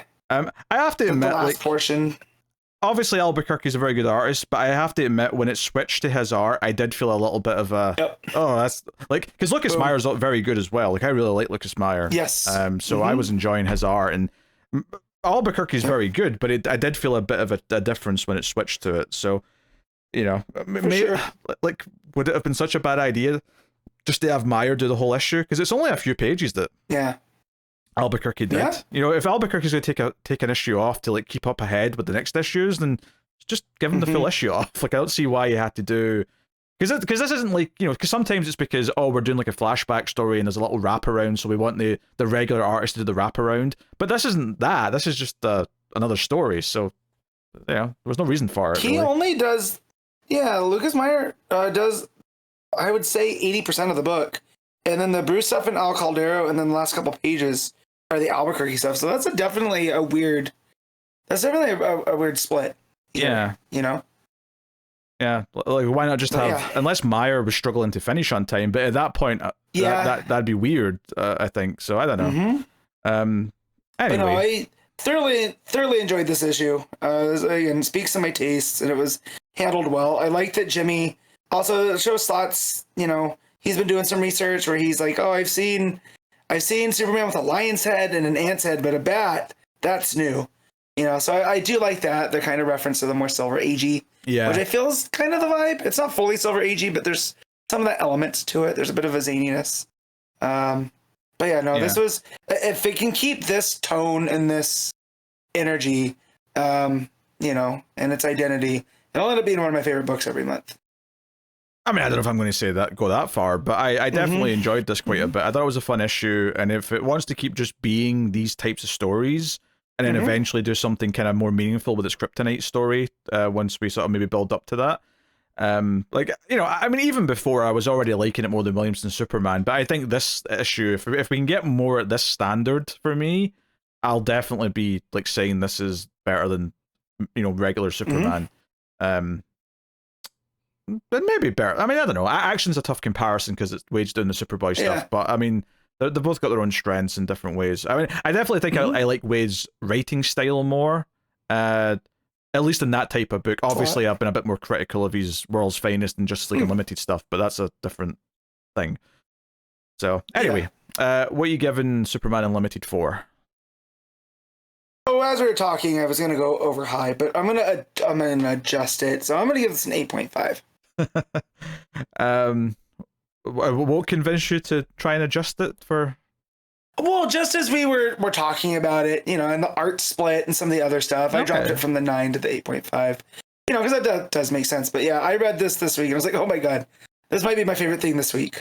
So you know, and I'm just gonna go straight 8. I think it's a great, fun issue. Had a good time. The Superman bat art was good. I like the simple idea of Superman going to save someone, like a random civilian, but she just happens to have kryptonite earrings in, and that causing problems is a fun little bit. So I like that they're exploring different repercussions of what this new status quo is with the kryptonite being so widespread. But all right, there you go. That's Superman Unlimited issue 4. Wonder Woman issue 24, legacy number 824. This is Tom King writing with Daniel Sampere on the art. So, we ended last issue with Wonder Woman getting to the Mouse Island and confronting this girl that we'd been following for the issue. And, of course, hearing Mouse Man knows, mice have ears over and over and over again. Here we pick up with her kind of freaking out, Wonder Woman hugging her, which is kind of sweet. But what's more interesting here is we get kind of like the command center of Mouse Man's military, or whatever you want to call it, who are allowed to say more things, because one of the things Wonder Woman says to the girl is like, is this all you can say, or is this all you're allowed to say? Like, because there is a distinct difference in like that. And I think clearly what we get from these like generals and stuff is that they are allowed to say more. They're level 2, I think they say at one point, so they're allowed to say more things. Not everything, but more things.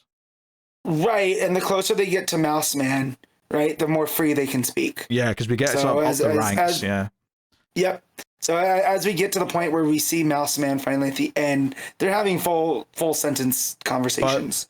It's not just the Mouse Man knows. Even the next person down like the list from Mouse Man still isn't allowed to say one particular phrase, which is Wonder Woman, and that's the cliffhanger. Is it's I'm not allowed to say who's here, and he's like Wonder Woman. It's like so him realizing that Wonder Woman's on his island is the last beat of the book. No, I mean I had a pretty good time. I'm kind of digging just like Diana exploring this kind of weird place and like learning the rules of it. But I think her kind of bonding with this character that she can't really speak to properly is quite sweet, because you know like there's that whole bit where she's trying to like sort of point to where she lives, and she's like, mice have ears, and she points, or Mouse Man knows this way, and the girl's like, mice have ears, and points that way. She's like, mice have ears. It's starting to make sense to me. Yeah, and the way that Sampere draws that, right, the body language is perfect. You almost don't need that. Those are almost like a bonus tag. And then when it gets to the last where Diana says Mouse Man knows, she has this big smile on her face. So yeah, just Sampere is really working. We get the big giant mice pulling the car. So it's like, you know, what is going on this island where it seems like they have this full-on police state that has all this tech, but they have mice pulling cars like chariots. So there's definitely like this separation that's going on here. It could be a control thing, could be a number of things. Sure. Yeah, because I mean, obviously we can't ignore the fact that all of the people in like the military, or whatever you want to call it, for Mouse Man, like, you know, there's it's basically like someone took what people wear at Disneyland, right, filthy Disney adults like yourself, and they combined it with Nazi uniforms, and that's what these guys are wearing. Like, that's the combination. Well, they're the ears from the Mouse Man costume, right? Which do look like the Mickey ears. Yeah. And whatever. And stuff. And then, like, even the everyday people that live there, like the girl, you know, she has her hair in buns that look like mouse ears. You know, so there's a definite, like you said, what they're allowed to do and what they're not allowed to do. There's a control aspect here, you know, that shouldn't come as a surprise for this authoritarian place. Yeah, honestly, it was kind of a shock when it went to the page after Wonder Woman punches the big mouse that jumps out at them, and we go to like the sort of the command room, and there's like couple of level 4 like officers, and like I almost like just kind of like read the dialogue in like a haze, not even realizing it wasn't saying Mouse Man knows, mice have ears, and then I was like, oh wait, no, they're saying actual words. Hold on a second, like I need to go back and like read this properly. So, but that said, though, it's still kind of interesting because they keep saying things like, no, Mouse Man is smart, Mouse Man is handsome, Mouse Man is a winner. I'm like, someone's got a big ego and wants everyone to tell him how great he is. Reading this in the country in which I live, there's definitely some parallels. Oh, yeah, I was definitely thinking of a certain tweeting. Yep. Yeah. And again, should come as no surprise to authoritarian wannabes that this is their idea of a good society. Oh, for sure. So, you know, and we also see they've got like a giant like mouse and a wheel powering things. Like that's how they're getting some electricity. But that was a good joke. I do have to say, I chuckled at that. Yeah, but they figured out who the girl is, and they've got people waiting at her place with her mother kind of at gunpoint. So Wonder Woman comes in and they fire a shot, and it almost, you know, she has to like shield her baby. She has to steal Lizzie from it. And she's like unwise, and then just charges whilst holding her baby. The art here is phenomenal. The flashes are red when the gunfire goes off, or the background changes to just strong red. And then, you know, it's her jumping around, kicking these bad guys. hitting them in the face with their guns. Just a nice time. There's a nice big full page spread, more or less, of her throwing her tiara, and you can sort of see the lines that it makes around the entire room in this bird's eye kind of view. Just really fun stuff. Like Sampere, like he nails the emotional and the character like facial expressions, but he also just nails really cool, pretty action sequences. So really cool. And she ends up, because it's the end of this scene where she screams, "Okay, I've heard this too many times now. What does Mouse Man know?" And by this point, she's got like blood, like going down like one part of her face. Maybe not her blood, maybe some of the guy's blood. But it's very Kratos from God of War. It's very kind of like warrior of vengeance kind of look to her. But yeah, she's. I was gonna say it does beg the question though. What is this thing they're all saying he knows? Like it is a good, valid question to ask. What does he know? Mm-hmm. Yeah, so the blood came from her. She got grazed with, I think, a bullet. Because she has her tiara off because she was using it, that's right? Yeah, she was using it as the weapon. And then that's where she's holding the baby. She says, "What does Mouse Man know?" But no, yeah, it just gives her this warrior vibe that we haven't really gotten up to this point. Because she has the blood streaming down her face. She's not wearing her tiara. She's got the kind of battle garb on, you know? So yeah, it definitely gives her a different vibe than what we've had. Yeah, it's funny because I saw some complaints online saying, "Oh, regular bullets hurt Wonder Woman. We keep going back and forth in this," and it just sort of like illuminates to me like the type of comic book reader I am versus some others where I'm like, I do not care. like in this right now, as far as the current like team is concerned, yes, a regular bullet, at least I don't know what caliber it is, but yes, it can make her bleed, right? Like she's not Superman. They don't just bounce off her. Like I'll say it this way. There's a reason why she has to block them with her wrists, with the bracelets, right? Right. Like, she's not doing that because it's cool. She's not doing that because it'll look flashy. She's doing that because like the bullets hitting her skin will at least cause some damage. Maybe not kill her, but they'll do something. No, it'll hurt her. And here, if she was wearing her tiara, right, it just would have grazed off of it. She wouldn't be bleeding, right? You got to think that the Themyscirian metal or whatever deflects bullets. Like that's just what we've seen with the bracers. So don't get me wrong. I get that Wonder Woman's a lot more like up and down with the rules of like how invulnerable is she versus, because Superman is always bulletproof, right? Batman is never bulletproof, barring any like weird supernatural reason, in a random story. But whereas Wonder Woman, I feel like can she fly? Can't she? How much can she take from bullets? And like I feel like that does change a bit with Wonder Woman depending on who's writing her. It's a lot more all over the place. But it's always like that. This is not just a new problem in this run. Like that's always been a thing. Is that Wonder Woman, like they've never nailed down exactly like the levels of this, So I'm just saying, don't worry about it. Is all I'm saying. It's fine. Well, like in the case of the story, it's the point that she is vulnerable, right? Like this is not a place where she can just steamroll into Mouse Man's lair. Like she did in the Capitol building in the story that set this all up, right? What was that in Wonder Woman 20? So we're setting the point that she can be vulnerable. She does have to be careful. She's watching out for her kid and this girl and all this other stuff. And again, it makes for a badass visual too with her. It's almost like in wrestling when they run the blade, right? And they get the crimson mask coming down. It's a storytelling technique. And here I think that it works really well.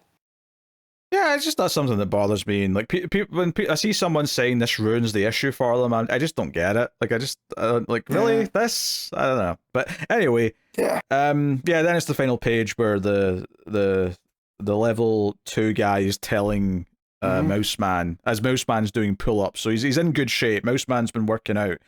But toxic masculinity. He has show muscles, and there's a TRX thing behind him. There's this and.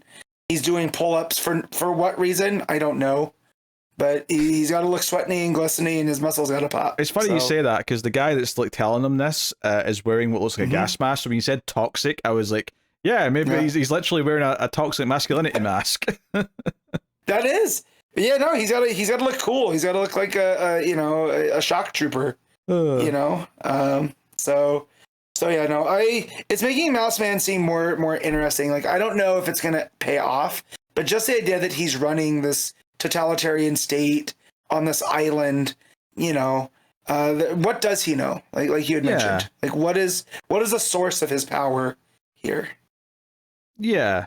What's giving him the control of everyone other than just men with guns, which it might be mainly that, but like clearly there's something else here. Yeah, I mean, like, you know, I don't know if this is going to turn Mouseman into a recurring villain again, but like, I'm cool with writers like taking like someone from the Silver Age or Bronze Age, whatever era this guy comes from, and you know, trying to like do something interesting and update them for a modern time. You know, like at the very least, like I'm going to remember this version of Mouseman. It's going to stick in my memory. The only real critique is it's like, yeah, it's not hitting the highs of the first like 19 issue arc yet, because you know that stuff was so heavy with the build up to the daughter being born, with Steve's death, everything that went on during that. But like, I have no doubt we're going to get to more of that. I mean, because even in this issue, it teases a couple of times where, hey, one stray bullet might hit the baby, and that's like, you know, adding this layer of tension to some of the fights. So excited to see where we're going with the rest of this. I know there was a news article I saw when I was looking for news, which honestly it's more just a spoiler for the next issue than it is news, but they are interested in a new villain, I think, next issue. So we'll see how that probably someone who works for Mouseman, I would assume, but just a guess. Anyway, still loving this run. I think that it's keeping me engaged. I think the art's really pretty for a start, but it's really good at just sort of getting these ideas across. And I'm like, yeah, there's always a chance that if this runs a long time, that it'll eventually go the same way as Batman run did, where eventually it will sort of like go down a corner that I don't like, and I won't be into the back end of it. But so far, I've seen no signs of that for his Wonder Woman. I've been having a great time. Yeah, we're not reading this with our guards up, you know. No. And I would say that first 19 issue arc is better than any of the arcs in his Batman run. And I liked his Batman run up until a point, but I do think that he has gotten better since then. So yeah, so my high point for his Batman run was that Mr. Freeze arc with the Batman on the jury. And I don't think there's anything in the Wonder Woman run that isn't better than that, you know. So sure. But yeah, outside of the fill-ins with the Gillen March art. Yeah, just FYI. I was gonna add that addendum too, but I figured you were gonna do that. So, but no, this is engaging. I'm very, you know, I want to know what Mouseman knows. You know, I want to know there's these things here at play. Because it feels like Mouseman should be a joke, and why isn't he a joke? Hey, at this point, Tom King's the man that brought back Darkseid. He's the man that brought his Kite Man, hell yeah, and made that mean something. Yeah, I don't think it's out of the realm of possibility that Mouseman knows is going to feel like a phrase that we might remember for a while if it lands. Yeah. So, what are you giving Wonder Woman 24, Matt? I give them it was an 8.5. Yeah, I'm kind of debating between the 8 and the 8.5. I think I'm going to agree with the 8.5. Wonder Woman has just been one of the books that I've been enjoying the most for the last like two years at this point. You know, it's issue 24, so this is now 2 years running that he's been going. Yeah. And outside of a couple of those fill-ins that were obviously a bit of a downer, it's you know, it's been nothing but just exciting ongoing comic book stuff for me. But I obviously, I mean, I don't get me wrong, I get why some people like just have tastes and they just don't like the way King writes, or they don't like kind of the style of story that he's doing with Wonder Woman. That's fine, but like it's clicking with me, and as someone who's really fallen in love with a lot of his 12-issue series over the last like 5 years, this has been kind of like touching on the quality of some of those in numerous points, and that's delightful to get in an ongoing book. So for sure, really like the overall atmosphere that he brings to some of this stuff. All right, Nightwing, issue 129, legacy number 316, Dan Waters writing with... Wait, is that right? Yeah, it's Dan. Yeah, why am I doubting that? Dan Waters? Yeah, it's Dan Waters. I don't know.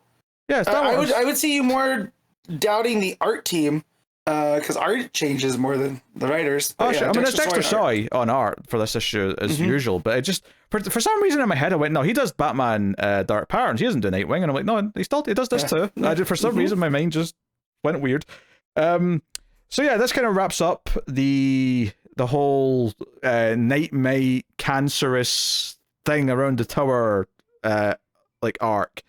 By the end, although parts of it are left for future exploration, because the big thing by the end of this is that Nightwing Prime, meaning the Nightwing from Krypton that showed up in here, which I think was something that was in the last issue that I wasn't here for the review, but yes, that showed up, of course, and then he sort of turned out villainous by the end and locked Nightwing in the Thing, and Haley turned into basically the dog from the Thing, is how I would describe it, and this issue has Nightwing calm down Haley, and Haley ends up helping Nightwing, and because it's actually Oracle who ends up saving the day, Barbara kind of basically soothes Nightmite by kind of describing what's going on and comparing Nightwing to chicken soup, and it's a whole thing, which we'll get into.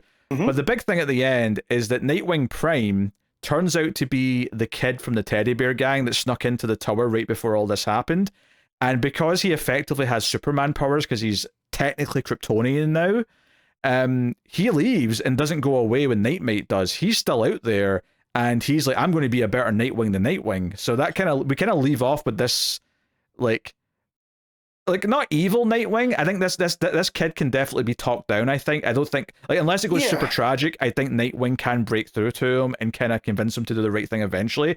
But I definitely think we're going to get like almost like Superman on Red Kryptonite. We're going to get like an angsty, like, I know better than you Nightwing, who's going to like use his powers to enforce things and whatnot. So it's an interesting place it's left us off in. It's weirdly like Nightwing's Superboy Prime.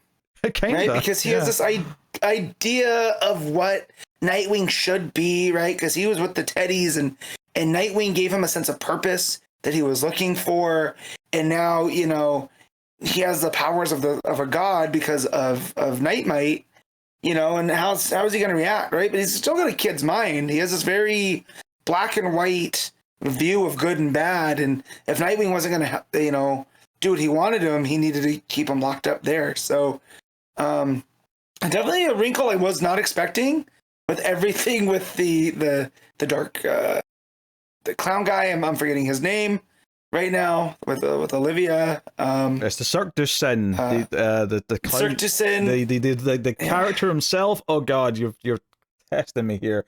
I've forgotten. When they bring him up again, I'll know exactly who it is. But it's yes. But anyways, added a whole new wrinkle to that, and the idea that this is the Zani.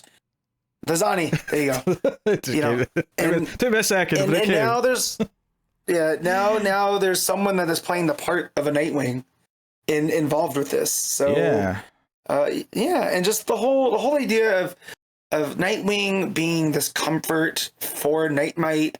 And the way that Barbara tells the story of how when Dick was Robin, he couldn't go out on a patrol because he was sick with like a cold. So Alfred made him this chicken soup, and that's his comfort. That's what he goes to in times of he needing comforting. So there's all these different layers of what Nightwing means to people and what means that to Nightwing that I really appreciated. Yeah, I like, all the stuff with Haley was sweet because Haley was kind of talking, which is interesting in its own way. But I do kind of like that we don't know it's Barbara narrating for a lot of the issue, because Nightwing ends up having to fight Nightwing Prime for a little bit. Not that it goes very well because he's got super strength. Right. But, ultimately, we go to this story about Alfred, which is really sweet. And, just like Taylor before in the last run, pulling on the Alfred heartstrings is always a good way to make things, hit really hard, really quick. But, it's a reveal, like 2/3 through the issue, that Barbara's the one telling the story. Like, it kind of conceals that for most of it, intentionally. There's like a slight green border around the narration boxes, but it's not enough to be like, oh, that's an Oracle box. It's very much neutral so that you don't know who's speaking for most of the issue. Right. And then, you get to her and she's holding a bowl and she's basically describing Nightwing as the, as the comfort, as the chicken soup for Nightmite. And as soon as like she kind of like convinces Nightmite of this and say, do you understand? he just basically melts away and shrinks down into the bowl that she's holding. So Night makes like this little parasite looking thing in the bowl, and everything else melts away. It's almost like clay faces melting around everywhere, right? And Nightwing Prime, the kid, is like, oh no, you're destroying my life. I hate this. Like, I can't give this up. I can't go back to being a kid named Bryce. I'm flying off. So yeah, he flies off up into the atmosphere. Haley's back to normal. Olivia, when they get outside, is like, hey, Nightwing, come and tell the press how our fancy suit that helped you save the day is like, I will not. You can have this back. I'm not giving you a soundbite. I'm having none of this. And he throws it on the ground. There's also a sweet moment as well when Nightwing comes up to see Babs, and she's just like talking about what's going on, and he runs up and kisses her. I kind of like that because she's not even like, because she never really felt like she was in danger. She was just like solving the problem. And he even says, hey, did I rescue you? And she's like, no, of course you didn't, but I appreciate that you were trying to. Thanks for trying. I love their relationship. Yeah, it feels genuine, and between Taylor and now Waters, you feel like they have the same view of the Nightwing and Babs, well, Dick and Babs relationship, and I'm glad that it's been consistent. But yeah, she's way better than him, and he's lucky, that she gives him the time of day. She's certainly smarter than him. I think that's a fair statement to say. Yeah. But yeah, just the fact that did I save you? I love that. No, it's good stuff. Really digging it. And then obviously, the last few pages are Superboy, or see what I said there? Nightwing Prime is like hovering above Earth and being like, oh, it's I'm not going back to who I was. And the final page is this gorgeous full page spread of Nightwing in silhouette, but with the blue still coming out. And then up in the sky in front of the moon, you see Nightwing Prime floating in front of it. And it's just this great thing of been like, okay, I'm going to go be a better Nightwing, whether Nightwing likes it or not. So it leaves us off in this place. And it's another interesting, like, when this stuff started happening, right, a few issues ago with okay, we're doing this weird thing where it turned out to be Nightmite, but we didn't really know what it was at first, where, okay, the Tower Titans towers turned weird, and there's like some extra dimensional stuff happening inside, and it was like, okay, this feels like a bit of a pivot from the story, like that we've been doing with Olivia and Spheric and Zani. But it was like a fun diversion. But now we've come out of it, and I feel like the stuff that it's set up, separate from the other stuff, is just as interesting as all the stuff we were doing beforehand. So now, like, this run has got several threads that I'm into. I'm into the Zani stuff because it's super like ethereal and like, what do they want Nightwing for? And then an extension of that is the Olivia and Spheric stuff. And now we've got, this Nightwing Prime being this threat that I'll probably feed into some of that other stuff at some point down the line, but it feels relatively separate right now. I love that there's multiple gears moving that all feel like they're part of the world right now with this run. Yeah. So I'm digging it. And the art from Soy is gorgeous. All the stuff with Haley being a monster dog looks phenomenal. Well, and then even all the normal stuff with the chicken soup. That page with when Dick's a kid with Alfred, and Alfred's making the soup, and you have extra dimensional stuff going on in pages before and after. But Dexter Soy still really nails just, Alfred in the kitchen making soup for the sick kid. And it's with some shadows and all that. So just across the board, Soy's really handling things. Yep. Alfred wraps his arms around Dick. Yep. I was going to say something else, but I'm not going to add to the, You got a smirk in your face, Matt. It looks like you want to say something. I don't want to say it. I'm going to leave it alone. I'm making the choice. I might have been baiting you, and you maybe resisted the urge, so congratulations. But, that's Nightwing 129. What are you giving it, Matt? I'm going to give this... been handling a lot of 8.5s. And then I'll give this one another one. This is 8.5. Yeah, I think it's in that range. I might go with the 8. Because I like a lot of this issue. Maybe the chicken soup metaphors maybe a little bit too lean done thick early on, but I did like the reunion with Dick and Babs. I loved where we leave this Nightwing Prime stuff off. Like, I think I like what this little mini arc set up more than I necessarily liked the actual like ongoings of it. Like, it was fun enough, but it did feel like more of a bit of a romp versus like all the cool stuff that it's been doing in the ongoing story before. And because the annual was great, because the annual was like this like cool like follow up to the rest of the world of Nightwing. So but yeah, still really good though. Still a solid, great book, gorgeous art, lots of great moments. So 8 out of 10 for Nightwing. Good stuff. All right, Justice League Red, issue 1, Saladin Ahmed, writing with Clayton Henry on the art. So yes, this is our issue 1 for the week. Yeah, I mean, this was obviously a weird team that was put forth, right? Like Power Girl, Simon Baz, Cyborg, Dead Man, Red Tornado. Like, it's a very oddball team, but sometimes that can be the best type of team. Sometimes like what brings these characters together can be a compelling story. And to be fair, like this whole idea here that Red Tornado has basically been running some numbers and looking at simulations, and this like basically sees the Earth like having an apocalypse because the Justice League have reformed into this big version of it. That's the start of the dominoes falling, and he can't see any inevitability other than the world dying because of it.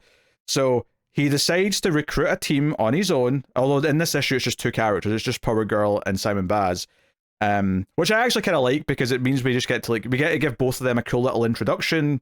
Power Girl's dealing with some stuff in her city, Simon Baz is dealing with some stuff in his city, and they both get calls via their Justice League cards, and they're drawn to this meeting. But Red Tornado basically recruits them to go do some missions to try and divert the course of like the future and to ensure that nothing happens. But they can't tell the rest of the Justice League. It's all to be done in secret because telling them will jeopardize the effect it'll have in altering the course of the future. And it's like, okay, like obviously that sounds compelling, but at the same time, like, what if you're up to stuff and you don't want the Justice League to know because you don't want them to stop what you're doing because it's bad secretly?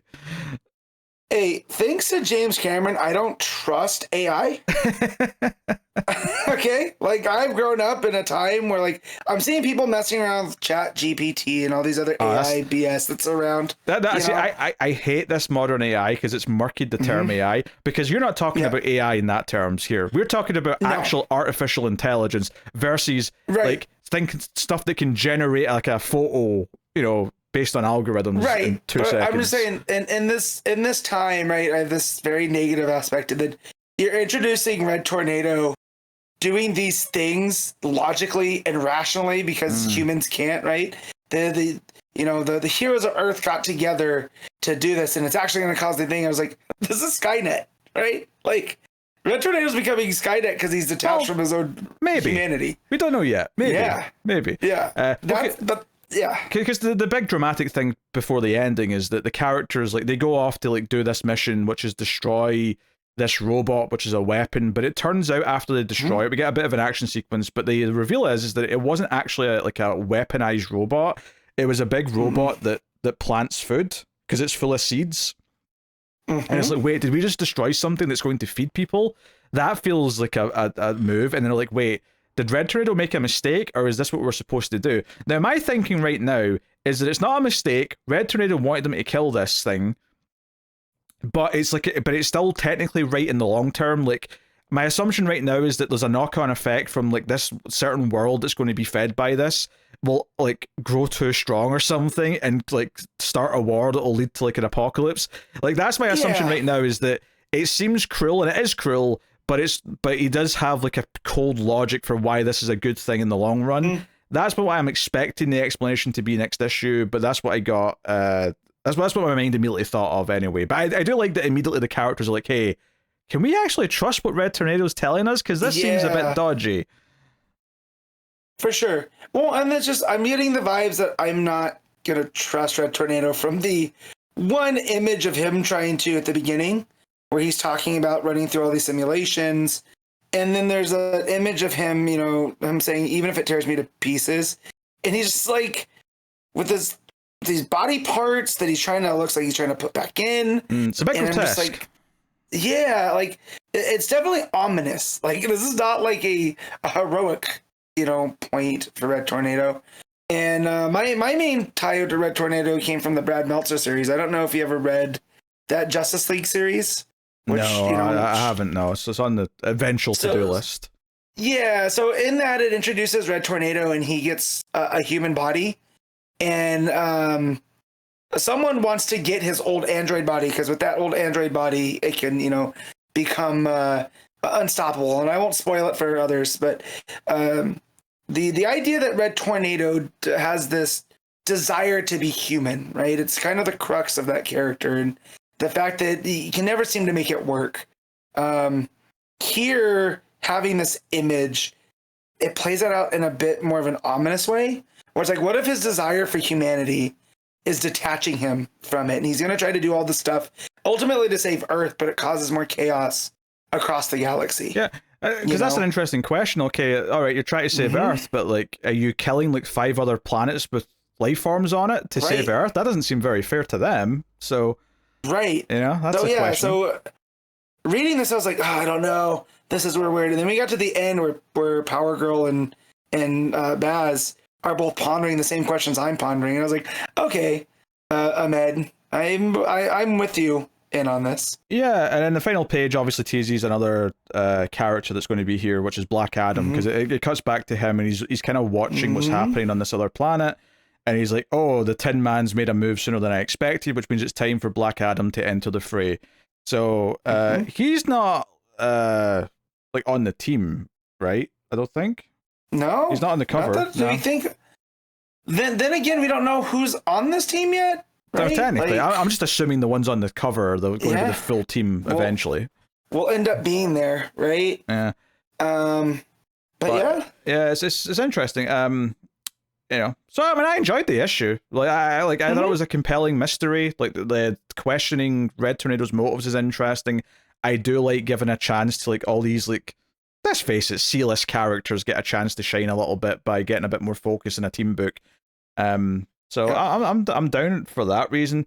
Clayton Henry's art is not bad. Like I every so often I do get a bit of the forehead thing going on, although it feels like he's trying to fight it.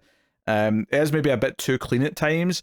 But for example, that last page with Black Adam, it's almost like he's compensating for the forehead thing, that he's actually went too far and squished his head down. Yeah. It's like he's really having trouble judging how big a forehead's supposed to be, and he's not quite getting it right yet. But true, but then there's if you go to the page where it's after Baz gets to the space station that Red Tornado has set up, that's almost like going opposite of the Watchtower. The image of Red Tornado on the next page of like the projection, it almost looks like he's all forehead, right? Because of the way that the arrow takes up a lot of it. It's sure, like, I can see it. If he could find the middle ground, I feel we're good, But most of the other art, I think is fine. The next page, it's with where Red Tornado's, where Red Tornado's describing all of the things that could go wrong. I think all the art looks really good. All the proportions are nice, and so, I think it's for the most part, Power Girl and Baz, I don't think ever have the forehead problem, to be fair, and that's who we're looking at the most throughout the issue. So I didn't really have that issue. I think I was mostly fine with the art. I think it was never detracting much for me. And I think the big robot, because it's just like a big sort of truck that transforms into a big robot. I thought that looked pretty cool. So I mean, for the most part, I was kind of into how it looked. I mean, again, not in like a super like special way where I'm like looking at something spectacular, but just in a for like a solid house style kind of look, it looks fine. Well, I say that I always know it's Clayton Henry's art.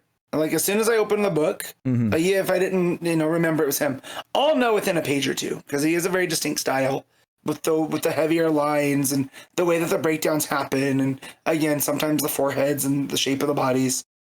So I will appreciate it for that. But here I gotta say it's a pretty solid effort on his part throughout here. Like again, like you said, the big truck, it looks really cool. And like I didn't realize it was a transformer really until halfway through the fight, where I was like, oh no, that's not. It was a big box before. Yeah. I noticed the treads on the legs, and I'm like, oh, that's that was where that was part of the truck before. Yep. So it's there to sort of see. I am also noticing that Baz is the only member of this potential full team that doesn't have at least a little bit of red. I know Cyborg doesn't have much, but Cyborg at least has the eye. Like his eye can glow red. And then Deadman obviously is, they've got the red cape and so on. But like, Baz has got no red on him. Nope. He's not allowed to be in Shaun of the Dead. No red on him. No red on him. Yeah. But no, I thought this was a solid. But I think it's an interesting premise. I would have loved to have not liked it because it's on a busy week. But to be honest, I was kind of into it. So I could see me not sticking on it if things get too busy, like falling behind. But I'm not gonna I'm gonna read issue 2. So yeah. I mean, it probably does help that Batman and Robin Year One's only got a couple of issues left. New Gods has only got a few issues left. So we will all be dropping a couple. I mean, not dropping, but a couple of things will be naturally leaving. In a few months. So we'll have a spot open. Yeah. And like you keep saying too, I do like when you have a team that seems thrown together with some C-list guys because it gives those characters a chance to have a spotlight that normally wouldn't get it. Yeah, right? Maybe shine a little bit. Yeah. Yeah, I know Power Girl has her own book, but I even dropped that. And then we haven't seen Baz really. He's been a backup character in some of the Green Lantern stuff, but to have him front and center again, it's been a minute, and I become quite fond of Baz since Rebirth. So having him here is a welcome addition. But yeah, this was a lot of fun. I just killed a moth with my hand. I didn't think I was going to hit it, but it just didn't move. So I'm just wiping moth blood off my finger. You got to eat it now. Oh fuck. It's not happening. All right, what are you giving Justice League Red issue 1? I'm gonna give this a solid 7.5. I think that sounds about right. I don't think I'd quite call it great, but I did enjoy it for what it was, and I'm kind of into building out this little corner with these oddball characters. So yeah, I'll agree with 7.5. I think that's a very fair score for this. All right. Batman Superman World's Finest issue 42. Mark Waid writing with Adrián Gutiérrez on the art. So, Bizarro World story. This started last issue, so I caught up in this earlier in the week because I was sick last month, as I've mentioned probably about 5 times by now. And, World's Finest has been kind of this just so-so book where it's at its best recently, it's been kind of just pleasant enough to read, but no more. I kind of feel that way about this. It's okay. It's fine. Yeah, I don't feel any passion about it, really. No, and again, I appreciate what Waid's trying to do with the Bizarros, but it's a lot. And there's some fun things. When we meet Bizarro Luthor, I got a good chuckle because it really stretches the definition of opposite. But I guess the one thing that I kind of like that this issue introduces from a mythology point of view is that because this is a cube world, and obviously worlds are normally round because of the way gravity works, basically we find out that the world's going to basically implode because effectively the gravity is much stronger where the flat surfaces of this cube is, because that's been pulled much closer to the core. But the points, which have got a really low gravity because they're sticking out, it's making everything unstable. It's eventually going to just kind of go like Krypton and just explode or implode or whatever. So I thought learning that and learning about the scientist who created this virus to try and make everyone care, because this alien crash landed here and is like, why do none of these Bizarros care that their world's going to die? Oh, I'll make them all smart. But then he had the opposite effect on him. He became dumb. So so he met his demise or whatever. I don't think that died actually, may not have, but no, because he's not around anymore. They're reading his notes. Yeah, that's right. But did you notice? Is this the type of alien that Salak is? I thought the head the head looks similar to Salak. I thought that. Yeah. So to have Salak, who's kind of the comms guy, the Green Lantern Corps. Yeah, I was just going to say it's a Green Lantern character for anyone who's maybe because some people skip certain books. Maybe they don't know the Green Lantern corner. I'm just filling them in. Yeah, but he's kind of the comms guy for the Green Lantern, and he's the one that's responsible for getting everybody in order.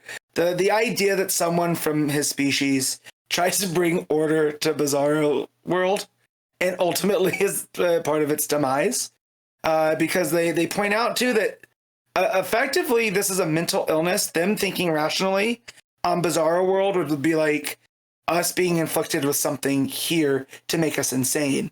Right, so it's been actually this cruelty where he was trying to make it, it was trying to help. He's inflicted them with this cruelty. I didn't think about it like that. They do that by having Robin kind of question, isn't this a good thing that they're getting smart? And Batman kind of explains, well, no, because on this world, this is like the spread of a mental illness, and it's actually causing them to go against what their actual nature is, so it's actually kind of cruel. I appreciated that Robin's the one asking those questions, and then obviously you have the adults kind of try and explain why maybe this isn't the right thing, even though it seems like it might be from our perspective. So So it's basically just building up to the reveal that the planet's going to implode, and whatever. There's a lot of obviously talking to Bizarro and Bat-Zaro, and them kind of like explaining where the virus came from, and them exploring and whatnot. But that's kind of it. I mean, they run into Brain-Zaro, which is the Brainiac version of Bizarro, which I kind of makes things bigger instead of shrinking them. Yeah, I just kind of shrug at like making more Bizarro versions of characters. I'm like, you know what? Like, I get it. We can make a Bizarro version of anyone. It's not that exciting to just keep doing it, to be honest. And I just talked about the Bizarro Lex Luthor, but here he's not a billionaire. He's a regular guy that just really loves Superman. So essentially, Bizarro Lex Luthor is Bibbo. Which that gave me a laugh. Does that mean that all this supers? But does that mean that Bibbo's a rich asshole who hates Bizarro? Probably, right? So you tell that Waid's having a little bit of fun with some of these things, but ultimately it's just a story. It's there. Like, I'm not upset that I read it, but when we were talking about Superman Unlimited, and you brought up Waid in writing The World's Finest compared to Action Comics, I definitely felt the difference here. This is not Waid, well, I mean, that's inspired. This is him kind of having fun. We're talking about Waid in another Waid book in a second, and like that's on the other side of like this great Waid. This is just kind of middling. He's just kind of throwing different ideas. Like, don't get me wrong, and maybe it's a good thing that this book exists as it is, and he can keep throwing just purely so he can get all these like weaker ideas out of his system, so that all the other books that he does are all a bit more. Thought out, fleshed out, have more focus, and because there's a clear intent difference. Like, when you read Batman and Robin Year One, or you read Action Comics right now, or you read some of the other good Waid books that we've had in the past, they all have a focus. They clearly have a story that he wants to tell that has an arc and has like this great pacing to it. And then you've got this, and to an extent, Justice League Unlimited, where it does just kind of feel like tons of stuff happening constantly and lots of fights, and it's like a toy box.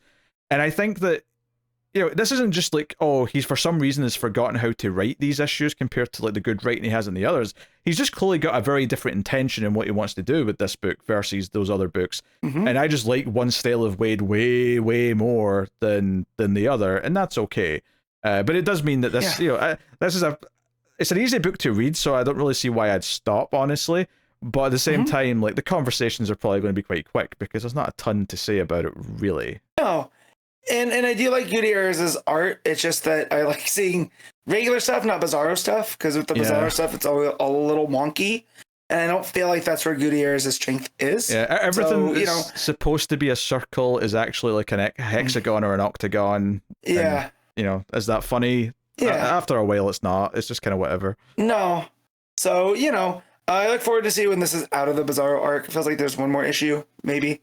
Yeah, it doesn't seem like it's going to be long. Yeah, it seems like maybe one more issue and it'll probably wrap up. I'm hoping anyway. But yeah, just kind of silly fun. It gets a little poignant towards the end, but yeah, that's it. All right, well, on you go. Rate it. I'll give this a straight 7. I think it's more of a straight 6 for me. It's just fine. It's perfectly readable, but nothing else. Batman and Robin, Year 1, Issue 10, Mark Waid writing with Chris Samnee on the art. So, I wasn't here for the last issue. The last issue had a hell of an ending, let me tell you. Oh, yeah. With our gangster man, Gimraldi, like, basically putting two and two together, figuring out that Batman and Robin are probably Bruce Wayne and Dick Grayson based on Dick saying a circus thing when he was Robin in front of him. And then immediately that goes with him to his grave because what we think is his father stabbing him. And and for a second, I didn't immediately just get that it was Clayface. For a second, I thought, wait, has the old man been faking it this whole time? And then the next page, you realize, oh no, it's just Clayface. They have pulled a blinder, and now Clayface is working with Two-Face and continuing whatever the plan was. So I thought it was a great cliffhanger. Loved the last issue. And this issue is largely about the fact that they are kidnapping like key people in Gotham. At first it's the gangsters, like Falcone and Thorn and so on. But even Jim Gordon eventually we find out has been kidnapped and replaced by henchmen that they've turned into like clay men, if you will. However, they're all like temporary. Like maybe they don't know that, the people who have been turned into these things, but they're probably going to deteriorate and die after a while. They can only like keep this up for so long. They're not as stable as Clayface himself is, but the whole thing it's really good. I love the reveal of Jim Gordon though, because it's like he's leaning against the bat signal and his hand starts to melt because of the heat of the signal. I thought that was a really nice little reveal. Yeah. Well, it's because he tells Robin, won't play around with this thing. After half an hour, it gets hotter than a griddle. And then you look over and he's leaning into it. You're like, what? Why is Jim melting?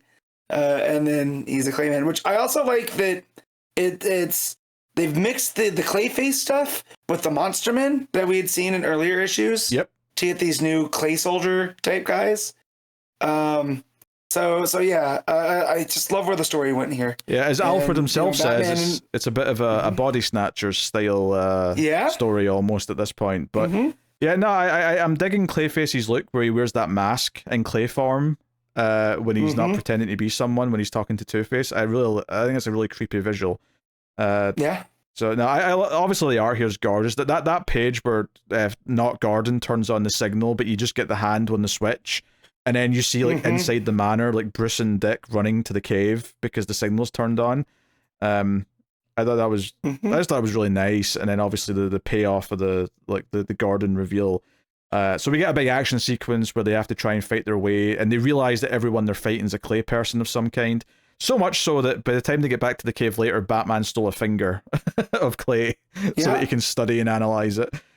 Which is a good bit. But yeah, we get a whole car chase here where they're being chased by multiple police vehicles. And they don't know for sure if the people in the vehicles are more clay people or just the police who are working for Gordon, because they think Gordon's, Gordon. So obviously they're having to be careful and whatnot. There's a great bit in the car chase. It's after he's crashed a couple of the cars together with like oil or whatever he spilled on the road. And it's the page after that where there's a panel of the car and the headlights, but then the panel underneath it is Batman's close-up of his eyes, and they look exactly like the headlights in the panel above. Really nice touch. For momentum's sake. Just really good stuff. So yeah, they do like a bit of a Tumbler thing where the car blasts over the other cars that are waiting for them and they get away. So super, super fun stuff.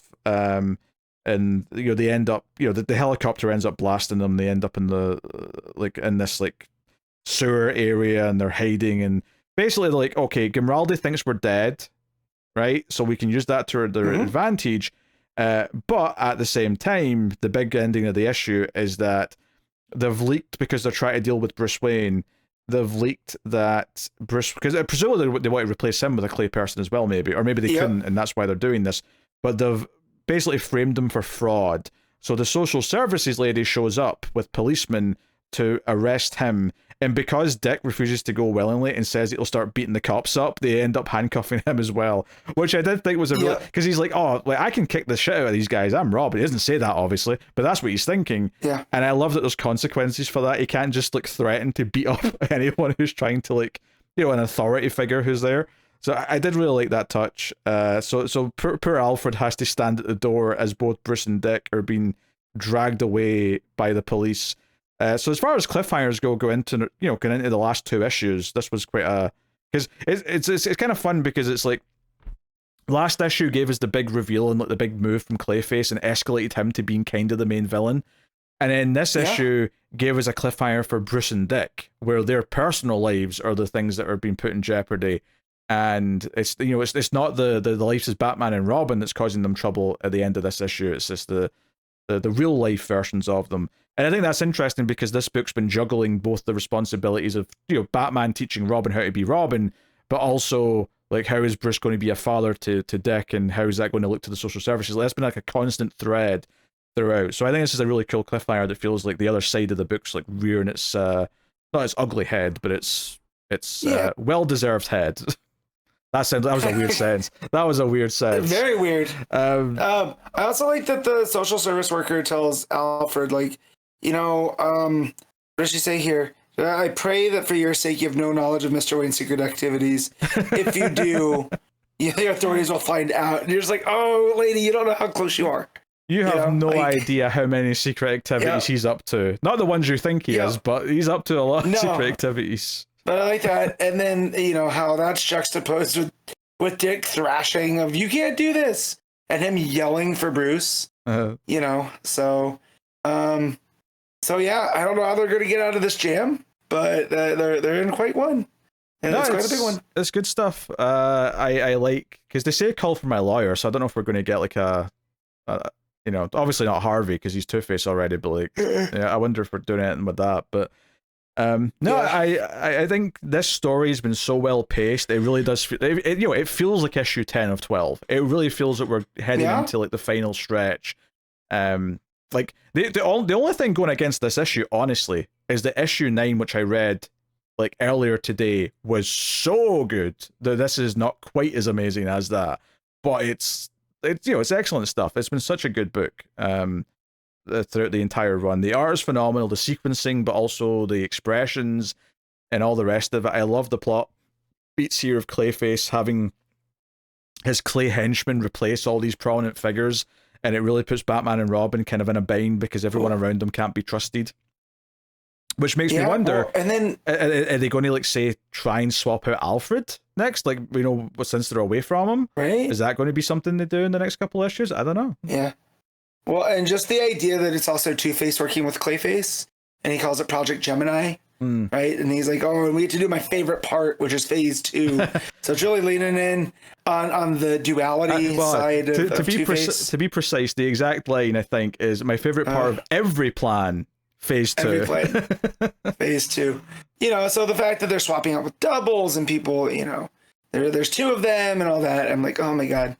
It is an old school Two-Face keeper. Yeah. It's very well done. Like, I've been enjoying the build of the villain. I think Grimraldi's death was a nice shock. Obviously, he's still pretending to be Grimraldi to his henchmen, so they don't question anything. But it does make me wonder, where's the old man? Has the old man been dead for a while, or what? He was dead. If you go back and read that issue, he's on that panel. He's out of his chair on the ground. Okay. I missed that. Clayface killed him. Yeah. Fair enough. That makes sense. Yep. But I had the same thought until I went back and looked at those pages because I was like, oh my God, has Clayface been impersonating the dad for a minute? And I was like, oh no, he just did it because he was tired of Grimaldi. And I also like that we built to the thing where Grimaldi pieces it together just naturally, and he's immediately taken out by his own because he had to talk down to Clayface. But I like though that he never says it out loud, so there's no like Clayface didn't hear this. He didn't like see what he saw. No. He just he doesn't have enough information to like get what Grimraldi just figured out. So no, the secret's safe, but obviously other problems now arise. Yep. So no, excellent stuff. I mean, that's had everything. They had the action sequences, it had the advancing the plot, which was really fun, and the cliffhanger, which was more personal. There's it had every like element you needed here for it to be a fun issue of this book. So and an engaging issue where the story is really ramping up, and I'm really excited to see where it goes next. So what are you rating Batman and Robin Year 1 issue 10? I'm gonna give this a 9. Yeah, honestly, it's hard to argue with that. 9 out of 10 for me as well. Been consistently one of the best books every month since it started. This really is Mark Waid working at the level that I know Mark Waid can work at, as weird as that sounds. But hey, cool. The New Gods, issue 9, Ram V writing with Evan Cagle and Simon Parr on art. So this is 9 of 12, I believe. We're looking at. And this kind of like does some of the stuff we knew was coming for the most part. It starts off with some backstory for the leader of the Nectari, which is the force that invaded Apokolips.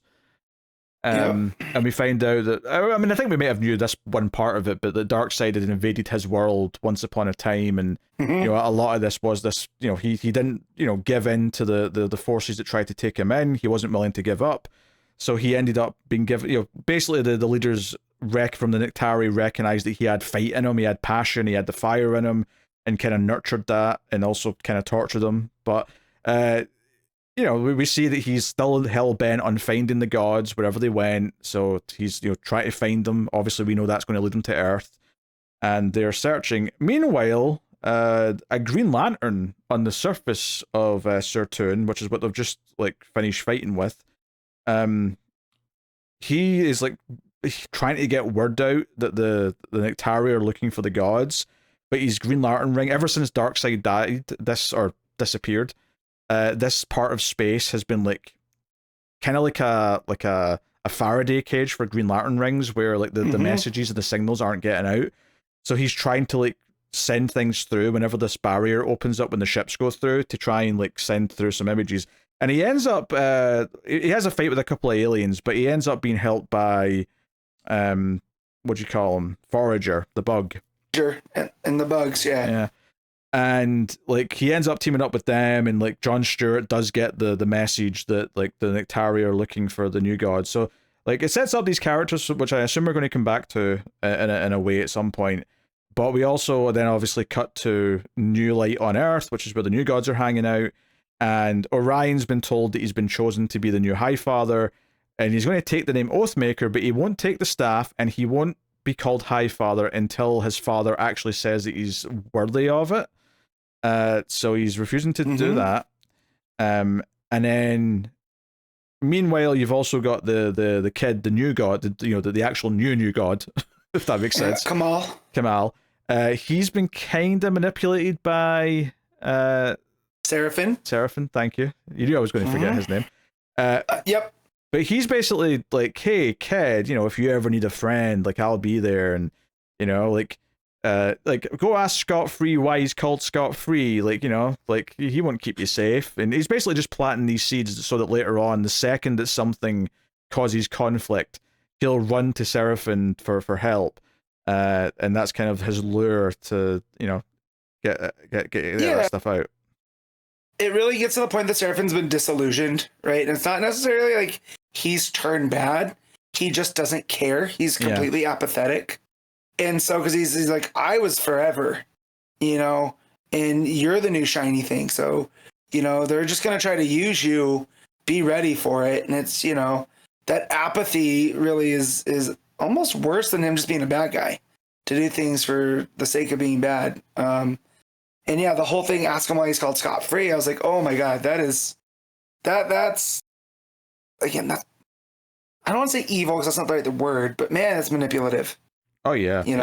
It's obviously the fact that it works later in the same issue, to the point where the kid gets kidnapped and brought to, the Darkseid cronies and Maxwell Lord. Huh? And the end of the issue is Maxwell Lord using his powers on him. Because Seraphim's able to like fire a bullet at the kid that kind of traps the kid inside the bullet. That's like how he transports them. So he just takes him away and that's it. It's over. Meanwhile, we have like on New Genesis, like the bugs take the Green Lantern to Mother. So I mean, is this supposed to be like the Mother boxes all like tie back into this Mother? Is this the idea? I think so. And the way that the bugs treat it is like this is the life force of the planet, right? And that the Mother box tapped into it. This thing has kind of always been there. It's this kind of primal force. So the way that they're able to tap the Green Lantern ring in to connect to John on Earth, it was again, it's Ram V doing this kind of big mythic kind of storytelling, right? That it's this big primal force that's able to get it through. Yeah, this is kind of when they finally get the message through clearly to John, and he's like, he like basically feels like this pain and says there's a warning, like they're coming, the gods are coming, or sorry, the Nectari are coming for the gods. And they also mention like, like because the Green Lantern says, why will Mother help me? And they're like, if we are to agree to New Genesis, if we are to free New Genesis from the Nectari, the power that we'll need to defeat them is on Earth, implying the kid, the new god. And sure enough, that's where the conversation turns once they've had this warning, is Orion's like, hey, we've got this kid. He's like, it's time for him to step up. And Mr. Miracle's like, he's only a kid. But he's like, hey, so were we when we were like forced to fight and do all this horrible stuff. So Scott-Free goes to talk to the kid, and he's like, hey, there's some stuff you're going to like, have to do, and the kid's just like, yeah, you lied to me. You said you'd keep me safe, and he runs off, and that's when he runs to Seraphim, and like, he gets kidnapped. So yeah, I mean, like, there is kind of like something really sad about the fact that like the main characters of the book do want this kid to go and use his power, because Orion says, hey, I felt his power when I was trying to like go after him, like he was protecting his parents, and like I felt this like, you know, blast or strength from him, and they're like, he's like, oh, that's that yeah, he can fight back these hordes, like he can be an asset, but he's also just a kid who's only used his power once by accident. Like, you know, there's a lot of, you know, training perhaps that might need to happen before he can actually be useful in a fight. Yeah, it's a bit disappointing that the people that we're supposed to look to as these heroes are be like, well, no, we have to do what we have to do to win. And it's like, well, no, this is just going to create more of the Nektari, right? Like, that's his story. Yeah. Is there was something in the guy that later becomes Karakator that allowed him to lead this force for the Nektari, and it's just like it keeps perpetuating. And now someone's gonna have to break the cycle. Oh yeah, you know. And now they don't even have the kid who's the ultimate weapon that can fight like the Nektari, right? And a team of villains, including someone who can mind control them effectively, have the kid instead. So what, you know, like there's a lot of things at play here, and as much as obviously I don't think Granny Goodness and Desad and all that crew, like, they don't like the Nektari obviously, but they're clearly not out to help the new gods, like, you know, all the new Genesis gods. So yeah, I mean, they're in a bit of a pickle. So again, much like issue 9 of Batman and Robin Year 1, this does feel like the big kind of like cliffhanger, like the darkest before the dawn, like, you know, getting into Act 3 of the story kind of thing. That's how it feels. Yeah, and so the main thing of the book that I got hung up on is the art, where it does the reverse of the guest artist, right? And then Evan Cagle doing the rest. Here it's Evan Cagle has the first 3 pages, and then it's this Parr, and it just comes down to taste. I'm not a big fan of most of Parr's art, especially at the end. Like, I think like it's a bit unsettling, but not in the way I think that it's supposed to be. I think like Desad, Max Lord, like it's. I think it was fine until he had to do more human faces. Like, I think, see, when it was the Green Lantern, like the alien Green Lantern was blue, and he was doing the bugs and all that stuff, I think it looked perfectly fine. I definitely was disappointed that we weren't getting Evan Cagle in the bulk of the book, because he's got a very specific detailed style. Admittedly, if this is the price of having him do most of issues 11 and 12, or even 10 as well, then fair enough, I guess, you know, maybe they had to do it. But it's when it gets to the more human characters, where it's the kid and Seraphim, where, you know, the kid looking up with these big eyes does feel a bit weird to me. It's like they're trying to do the whole big eyes like a puppy dog kind of thing, and it just feels a little bit cartoony to me. But even though I think most of the art in the issue is fine, it's very, very different to Cagle, right? And I think that, you know, yes, I admit that I'm disappointed that it's flipped from normal, which is usually Cagle's the one doing the bulk of the book, and the guest artist will do the 3 or 4 pages of whatever the intro is. So, I mean, I agree overall. I don't think it's bad art for, well, some of the faces are a bit weird, but like some of the faces are bad, but it's just not my taste, especially towards the end. I could deal with it when it was all the new gods and them all in the new light, as they're calling it. Even that page where Seraphim shoots him and he gets transported into the bullet, I think all that stuff looks pretty good. But then we get to Desad and Max Lord here in the last 2 pages, and it's very grotesque, and I don't know if that's the point. These are the bad guys. Yeah, I think it's fine again, it's just not to my taste. I think it's fine for Desad because he's an alien villain, but Max Lord does look a bit weird because he's supposed to be a human. I get they're going for intimidating and creepy, but it does feel a bit. Yeah, I agree. It's not as good as normal. It is a bit of a hit compared to usual, which is probably why I won't rate it as highly as I have some of the issues. But certainly still compelling story, and I'm excited to see. You know, we're kind of building up to the showdown stuff here a little bit. What are you giving New Gods issue 9? I'm at 8.5. Still really strong, still really enjoyable, but yeah, a couple of nitpicks here and there. Yeah, I think I'll just go with a straight 8 on this one. I think it's good. It's still great. Like, the story's still very compelling. I'm excited where it's going. But you know, between the art, switcheroo, and just I don't think that the like I like this, like I almost wish there was like a full issue of like this stuff on New Genesis with like the Green Lantern and the others, like just ending with them getting the message out. I think it intercutting with the stuff on Earth felt a little bit clunky to me from a structural point of view. So that makes sense. I'm also docking it a little bit for that. But 8 out of 10, still very good. Good stuff.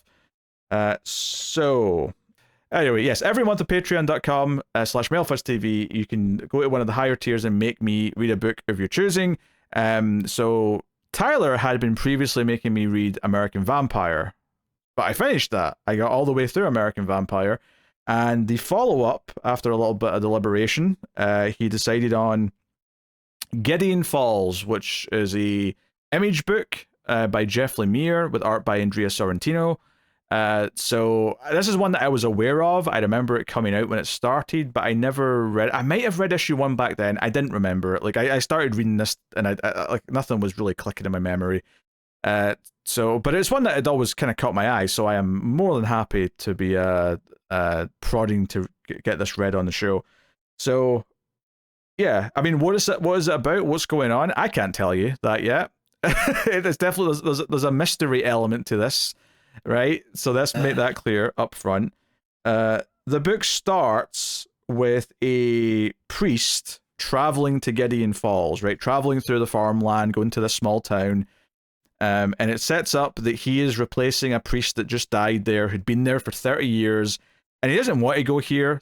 I mean, it's not funny, but it's a little bit like Hot Fuzz, where he's been sent to the country and he doesn't want to. He wants to be in the city. He wants to be teaching people at the big church, but he's like, no, I need someone who can go lead this small town. They're struggling without a father to guide them, blah, blah, blah, blah. So we're getting a lot of this backstory as he's like driving through the town, and we're getting some flashback panels. There's a really nice moment where he drives past like a school bus driver who's like smoking outside of the bus. Like, it's just, obviously he's not on duty. He's just kind of waiting for whatever.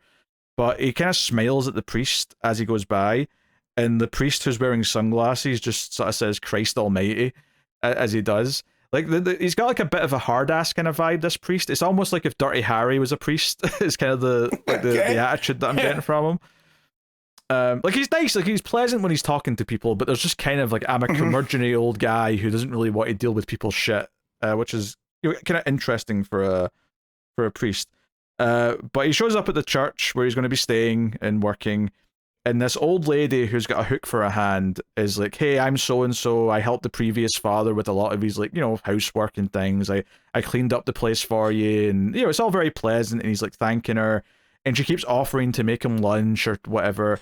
And he's like, no, that'll be unnecessary. I've had a long trip. I'm going to lie down, blah, blah, blah. And when she's leaving, he's like, hey, actually, there was one thing. Could you tell me how, like, Father Tim died? I can't remember what his name was. But can you tell me how the previous priest passed away? It was Tom, not Tim. I was close. She basically says, "Oh, I thought you would have known, but he was kind of like a father to me, and I it's really uncomfortable for me to talk about." So, and he's like, "Okay, that's okay. You don't have to tell me. Like, on you go. I didn't mean to upset you." And he sort of says goodbye, and he's kind of left there on his own. Right. So that's like plot 1, which I'll come back to. Right, because plot 2, which actually starts the book, right? I kind of skipped to that by accident because I was on the title page rather than the cover. Is something completely separate. I actually thought this was starting in a post-apocalyptic world because of the way it presents the start of this, because it's this character in the city who's got like a mask on, like a face mask, and he's traveling down alleyways. The art's very scratchy, very dirty. Gorgeous though, it's Sorrentino art. It's absolutely gorgeous. But he's looking for something, and he finds this shard underneath the dumpster, and it's a shard of wood or something. It's hard to tell exactly, but he puts it in a jar, and he takes it home, and there's a gorgeous 2-page spread of him coming into his apartment, which has got like kind of like a almost like lens effect on it to make it feel like you're doing like a wide angle thing, and he puts it on his shelf, and he's got tons of jars that are all labeled with dates and street names, and he's been finding stuff like all over the place. And he's wearing a red shirt under his jacket, which is notable because, like, the color palette for all this stuff is very muted, sort of like grays, maybe a very, very slight blue, but mostly very earth tones and that kind of thing. But every so often there'll be like a red background when there's like a prominent thing, like when he picks up the shard.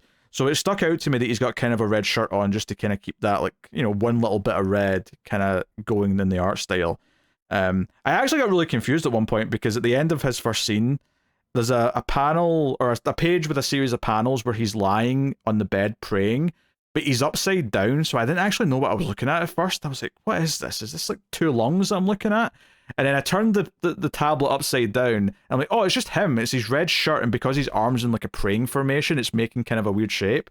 But it actually took me like a minute to properly read and like understand. But anyway, he's praying. So obviously we're dealing with the religious themes here. We've got a main character who's a priest in the small town. We've got this character in the city somewhere. What city he's in, I'm not entirely sure, but it's definitely a city. But when we come back to him, after we've introduced to the priest, he's in therapy, right? And he's previously been hospitalized, and his therapist is saying, hey, this obsession of yours is going too far. And this is when I realized, oh, that first chunk with him wasn't post-apocalyptic. I just kind of thought it was because the vibes I was getting from this guy and the way he was looking for stuff, it felt kind of like that. But this is just him. And it kind of makes sense. I kind of love that I thought that, though, because it's all from his perspective in a way. So because he has this warped view of reality and he's finding meaning in these like bits of trash that he's finding, because the therapist kind of like spells it out to it, well, as much as she can, which is you've got an obsession and you're like attributing meaning to trash that you're finding. And like there's some gorgeous panels here where he's looking at the window and we're seeing his reflection against the city. So this is the functioning world, because my thought before this scene was that, oh, okay, the stuff with this first guy is in the future or something. And then the stuff with the priest in the small town is maybe before all that happens. But now I'm not sure. Like, they may be happening simultaneously. It's hard to tell. In fact, I'm kind of convinced they are simultaneously because of something towards the end. It's not guaranteed they are, but definitely stylistically it feels like they're implying it. So yeah, this guy's name's Norton anyway, this younger guy who's obsessed with collecting the trash, and he's still wearing the face mask. He's still wearing it during his therapy session. And he's basically talking about how he's been finding these things and they were random at first, but he started cataloging them and you don't understand they're important. And she's like, I kind of want to have you committed again. Like, you were doing so well, but now you're obsessing over this. And the only reason why I'm not is, one, because we're spread too thin and because you're not really a threat to yourself or anyone else, but like, I'm concerned. And, you know, really goes out of her way. And he basically says that he's not sure, like, you know, like he talks about how he's drawn to finding these things. And he's like, at first I thought God was like dragging me to them, but I'm kind of worried it's actually the devil. Like, I'm not really sure. Is like something good or bad, like wanting me to find these things. And she talks about how she's Buddhist and doesn't believe in the devil. But again, we're bringing in, you know, these religious themes, these ideas of heaven, hell, God, devil. And certainly the idea of evil in this definitely feels like it's satanic, like it's something like, or at the very least, like an otherworldly force for what we might call hell. But maybe more existential than that, based on how it's presented here. But again, he's walking out from this therapy session in the rain, and he's walking away, and again, this color scheme comes in where he's walking away, everything's very muted and greys and very, very slight blues, but there's a nail sticking out of the ground behind him, and he turns around and looks at it, and the panel, when he turns around, goes bright white with just this red nail. It's very stark. It's very Sorrentino. If you remember Sorrentino's art and the Green Arrow stuff that they did, whenever it would do those panels where it would go just sort of white and black, but with like one bit of red, or I think in that book it might have been green, but yeah, well, both times they would alternate. Yeah. But yeah, that's kind of the Lemire Sorrentino special. Yeah, so they're doing that here, but with this sort of mystery of what's going on.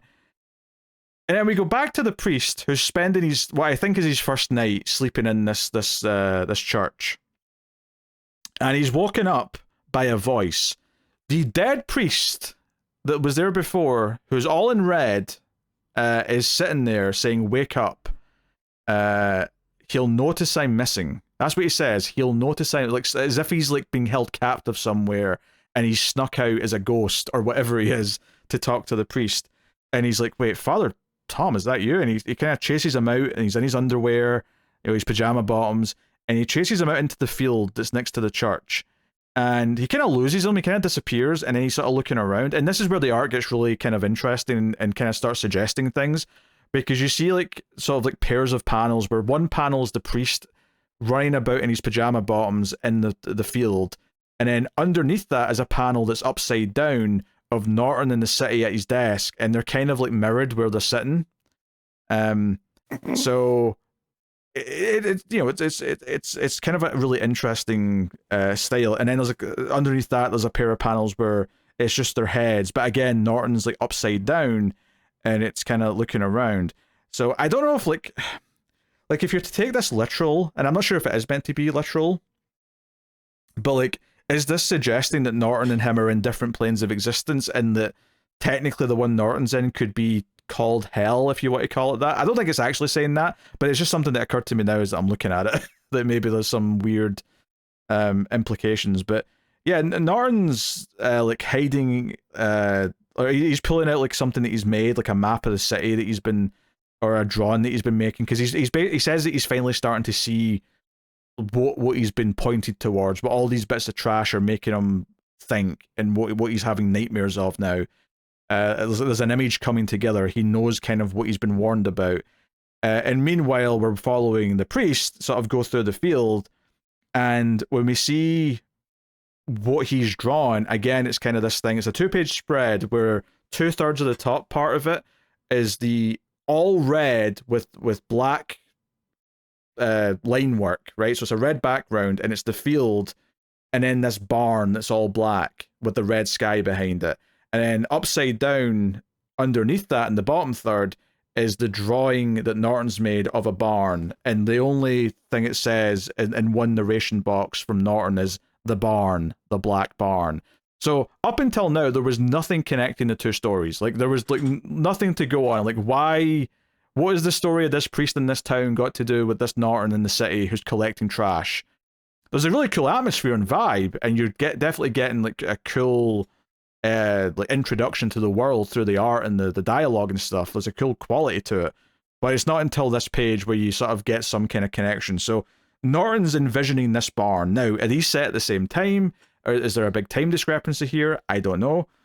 But the cliffhanger to the issue is the priest, after he notices the barn, looks down and sees some blood in some of the grass or whatever, and he follows the trail, and the final page is the old lady with the hook hand is lying dead in the field, and her hook hand is like sort of sticking impaled in her chest, although not the way around you think it would be. It's like sticking hook out, if that makes sense.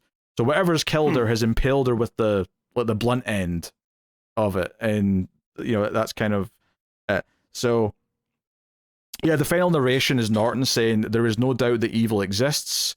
I have seen it, but I now know that I don't have to face it alone." So I think the implication there to me is that he is now like dreaming or seeing this priest is also there, maybe. Like, now he's like, he thinks, oh, there's an ally that I can maybe, I don't know. Honestly, this is definitely one of these books where it's like, oh yeah, we're starting with the mystery box. We're starting with not telling you exactly what it is, and we're going to tease it out, and you have to rely on the atmosphere and the good, you know, tension and suspense and build up to make it compelling to begin with.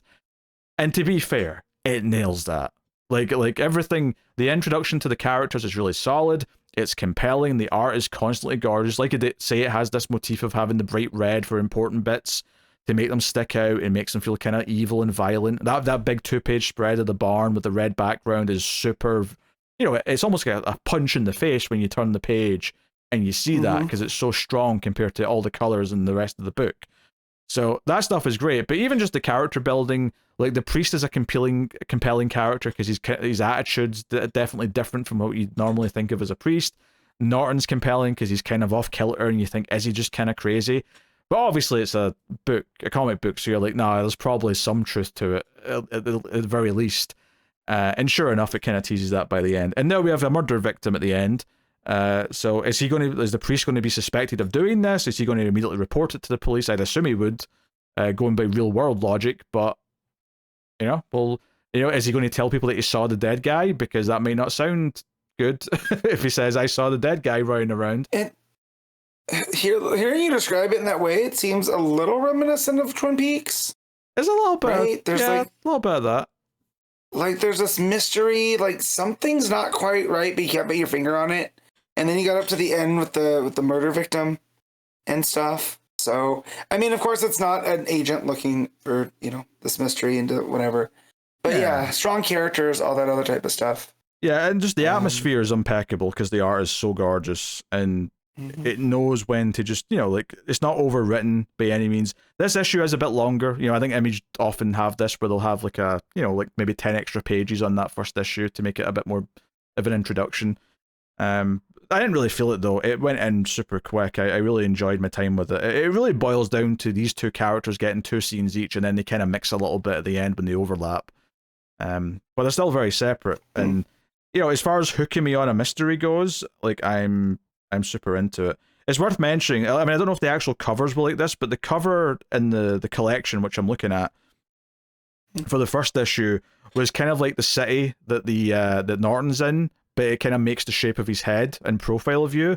And the cover for issue 2, just because I've went to the next page, is like the small town surrounded by farmland, but it's kind of making the shape of, like, I assume the priest's head and profile view looking in the other direction. So I don't think that's an accident. I don't know if that was actual covers they had when they released them, or if that's just like what they've done in the collection to give it a cool vibe, chapter to chapter, but it looks cool either way. So,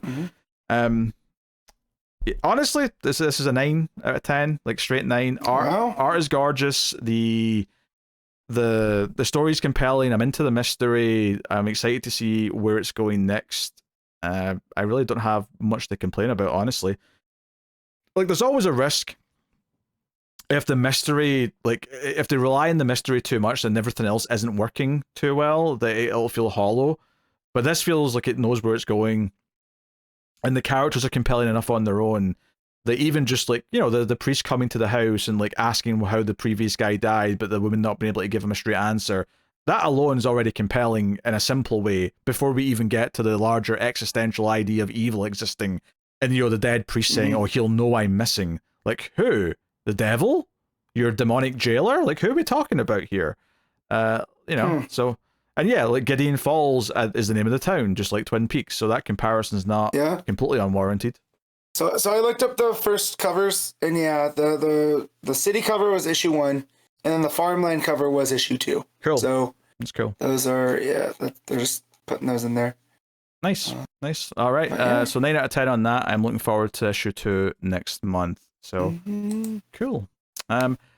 All right, well, that'll get us on to the final part of the show, where we pick our favorite stuff of the week, favorite panel / moment, favorite cover, favorite art, and of course top 5 books, plus a little extra top 10 thing, which I'm going to try. Yeah, I forgot about that part. So yeah, I warned you earlier for a reason, so that you'd like, instead of being mad that it was an extra thing, you'd be like, oh yeah, you told me about this, I can't complain. So. Anyway, panel / moment, Matt, what are you thinking for the week? All right, Nightwing had a real fun one with him and Dabs reuniting. I quite like that.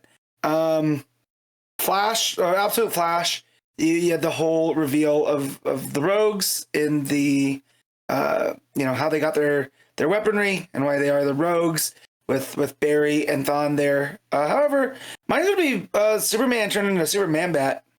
That was thoroughly enjoyable. So hard for me to beat that one. Damn. I mean, yeah, there's a lot of potential choices for this week. Actually, I think for my taste, like I kind of want to pick something rough from Rucka's detective story, but I don't know what specific moment I would pick, which is why I'm maybe hesitating. Yeah, for me, if I was picking from that one, it would be where the explanation of the, what was it called? The Knife and Gun Club. Sure, I thought that was a pretty strong one.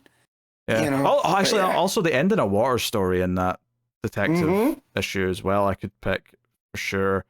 Dick and Baz was good in Nightwing. Yeah, I definitely also felt cool about that one.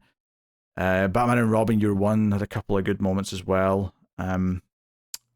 I think I'm going to go with the ending of the Dan Waters detective story. I'm going to go with the description of the concrete and like the ambiguity of like, did Batman save the serial killer in time or not? Not for lack of trying, but did he get to him in time? So I think that's a really cool moment. What about cover, Matt? Yeah, so there's a couple here.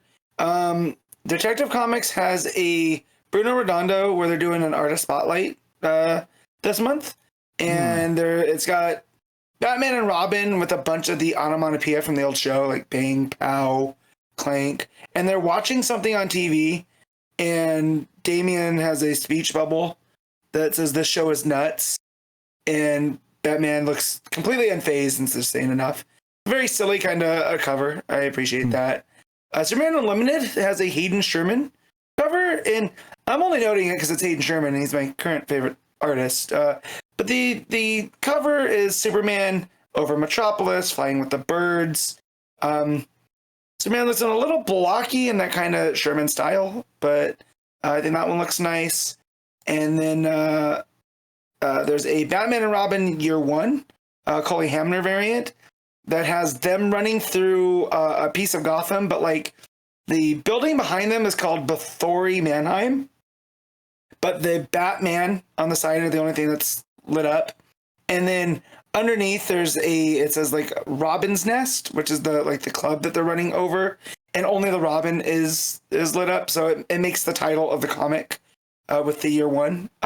Really, really fun variant. However, my pick is going to be a Jorge Fornes Nightwing cover that looks like Nightwing graffiti with the Nightwing logo on a wall with a sign that says Towards Bloodhaven. Fornes, just great artist. Anytime I have a chance to pick him, I'm going to pick him. So yeah, that's mine. Yeah, I did notice that Nightwing cover. It's very nice. There is like a really nice Faria cover for New Gods with Orion.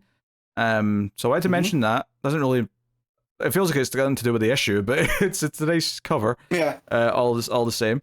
I want to mention the Jock cover to Detective, which is just really simple but just gorgeous. There's also a Sienkiewicz cover, which I do like the art of, but I do think there's a weird element to it, which looks like Batman's vomiting like a bunch of water. So that part of it is the one thing that puts me off it, but the actual art quality is phenomenal. But the Jock one sticks out a bunch.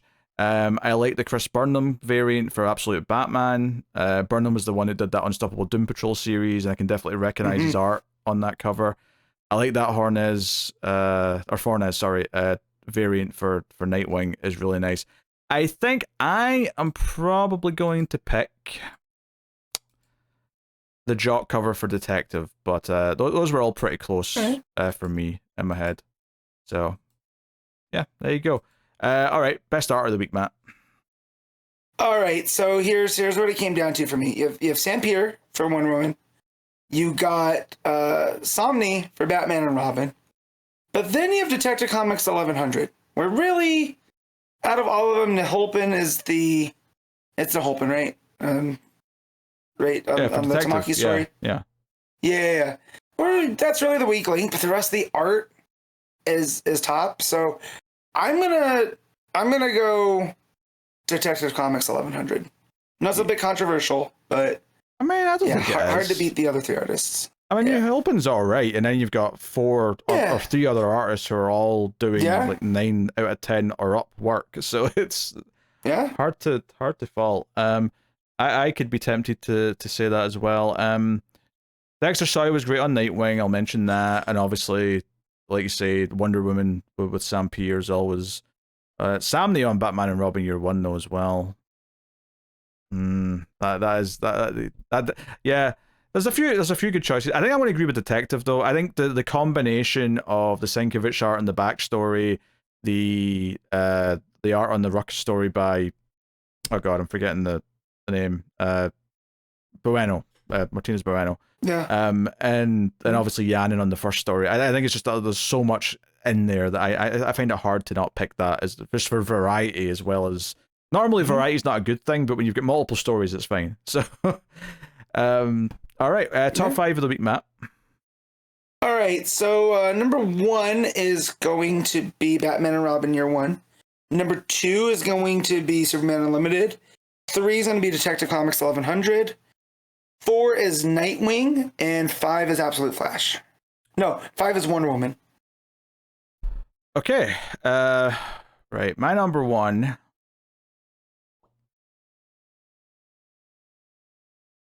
Oh god. What did I rate anything this week? Okay, my number 1's probably Detective, I think. My number 2 is probably Batman and Robin Year 1. Number 3, Wonder Woman. 4, Nightwing. 5, Absolute Batman? I think. That's a tough week. I mean, even then, I'm leaving out New Gods. It is a tough week. I'm leaving out a bunch of stuff. Yeah, like that. But there's a lot of good stuff this week. Yeah, it was packed. Okay, before I get to what's out next week. Now, I may not do this. This may not be a great idea, but so on League of Comic Geeks, right? There's average ratings, and if you sort by average rating, you get kind of a weird list because it like includes stuff that have got 1 rating, so you end up with like a weird indie book that's like at the top. So I just filtered DC, and I went in and just noted them down myself. So I did a little bit of work for this. It wasn't just like reading off a thing, right? So basically, if they had the same score, whatever one has more votes or more rating, people rating it, would go higher of the two, right? So I just basically assembled a top 11 here, which is almost all the books barring Catwoman, because Catwoman did not adhere to one of the other rules that I made, which is that it has to have at least 100 ratings to qualify for this. And sadly, that only had like 60, which is a little damning given the numbers for the rest of these. So people let me know if you like this idea in going through this, or if you think it's a waste of time. But to give the results for this, number 1 in terms of the ratings on Leah Comics, and you can also go make an account and rate yourself every week on your books. But number 1 is Absolute Batman issue 11. Which has a 4.5. This is out of 5 stars, so just keep that in mind. Has a 4.5 with 1,998 people rating it. I'll say votes, but I mean people rating it, obviously. Yeah. Is what I actually mean. That's a lot of people rating it compared to the other books. Clearly, like, these Absolute books are like, more people are going back and rating them, if not, more people are buying them. But either way, tons of people have rated that. And number 2 is Batman and Robin Year 1, which also had a 4.5, but with 380 votes. Number 3, Detective Comics 1100, 4.4, with 487 votes. Number 4, surprisingly, is Crypto issue 3, with 4.3, 327 votes. Number 5 is Nightwing 129 with 4.1, with 397 votes. You'll notice there's a lot of 4,300 for a lot of these. 6 is New Gods 9 with 4.1, 370 votes. 7 is Absolute Flash issue 6 with 3.9 with 1,039 votes. So that's actually quite high still. It's still only half of what Absolute Batman did, more or less, but significantly higher than the others. So the Absolute books are definitely getting a lot more attention right now. Number 8 is Superman Unlimited, which is 3.8 with 381 votes. Number 9 is World's Finest 42 with a 3.8 with only 276 votes. 10 is Justice League Red issue 1 with a 3.7, 410 votes. And then number 11 is Wonder Woman 24 with a 3.4 with only 189 votes. So that one's a lot more divisive on League of Comic Geeks. Not everyone's loving Tom King. I realized that was a lot of me reading out numbers, so I get that this segment may not work. But I do think it's interesting to see kind of like how these things are being rated en masse by people. So, it's just interesting. But hey, so unless people tell me they really like that, I don't think we'll do it again, just because 1, it took a bit of work and because I had to check all these, but also 2, because I felt like I was just reading a bunch of numbers there and probably sounded boring as hell. But I was curious to check it out, though, at the very least, and see how it mapped out for a week versus how we ranked their books, independently of each other. Alright, so I'll tell you what's coming next week from DC Comics, which is how we typically wrap up the show. So next week we have Absolute Wonder Woman issue 11, Absolute Martian Manhunter issue 6, we have Superman 29, Justice League Unlimited issue 10, Green Lantern 26, Green Arrow 27, The Flash issue 24, Immortal Legend Batman issue 1, Robin and Batman Jason Todd issue 3, Harley Quinn 53, Mr. Terrific Year 1 issue 4, Green Lantern Dark issue 6, Peacemaker Presents the Vigilante Eagle double feature issue 5, and then there's your usual facsimile editions and whatnot. So yeah, not quite as heavy as this week, especially with a few books that we've dropped in that list, but Yeah, some good stuff to look forward to though. So hopefully we'll see you all next week for another batch of DC Comics. Also next week we'll be doing the one that won the vote, the first issue of Cassandra Cain's Batgirl. And patrons, look out in the next couple of days for the next vote going up after this episode goes out, and you'll have until the end of the month to vote in that. So what exactly will be in that vote is not completely 100% decided yet, but there'll be 3 issues to choose from for the patron's choice for next month. So but anyway, that is the show. You can support us and you'll get a chance to vote there, and also get access to the exclusive review series for Batgirl Year 1, which is ongoing. Issue 1 of that just came out last week. By going to patreon.com/MailFuzzTV and supporting us over there. And of course you can subscribe, rate us 5 stars on whatever podcast app you're using, whether it be Spotify, Apple Podcasts, Podcast Addict, whatever. Bringing up that average does help out, so please consider doing so. Thanks to everyone who already supports us, but that is the show, so thank you once again for joining. We do appreciate it. Keep reading DC Comics, and remember to never get lost in the Speed Force.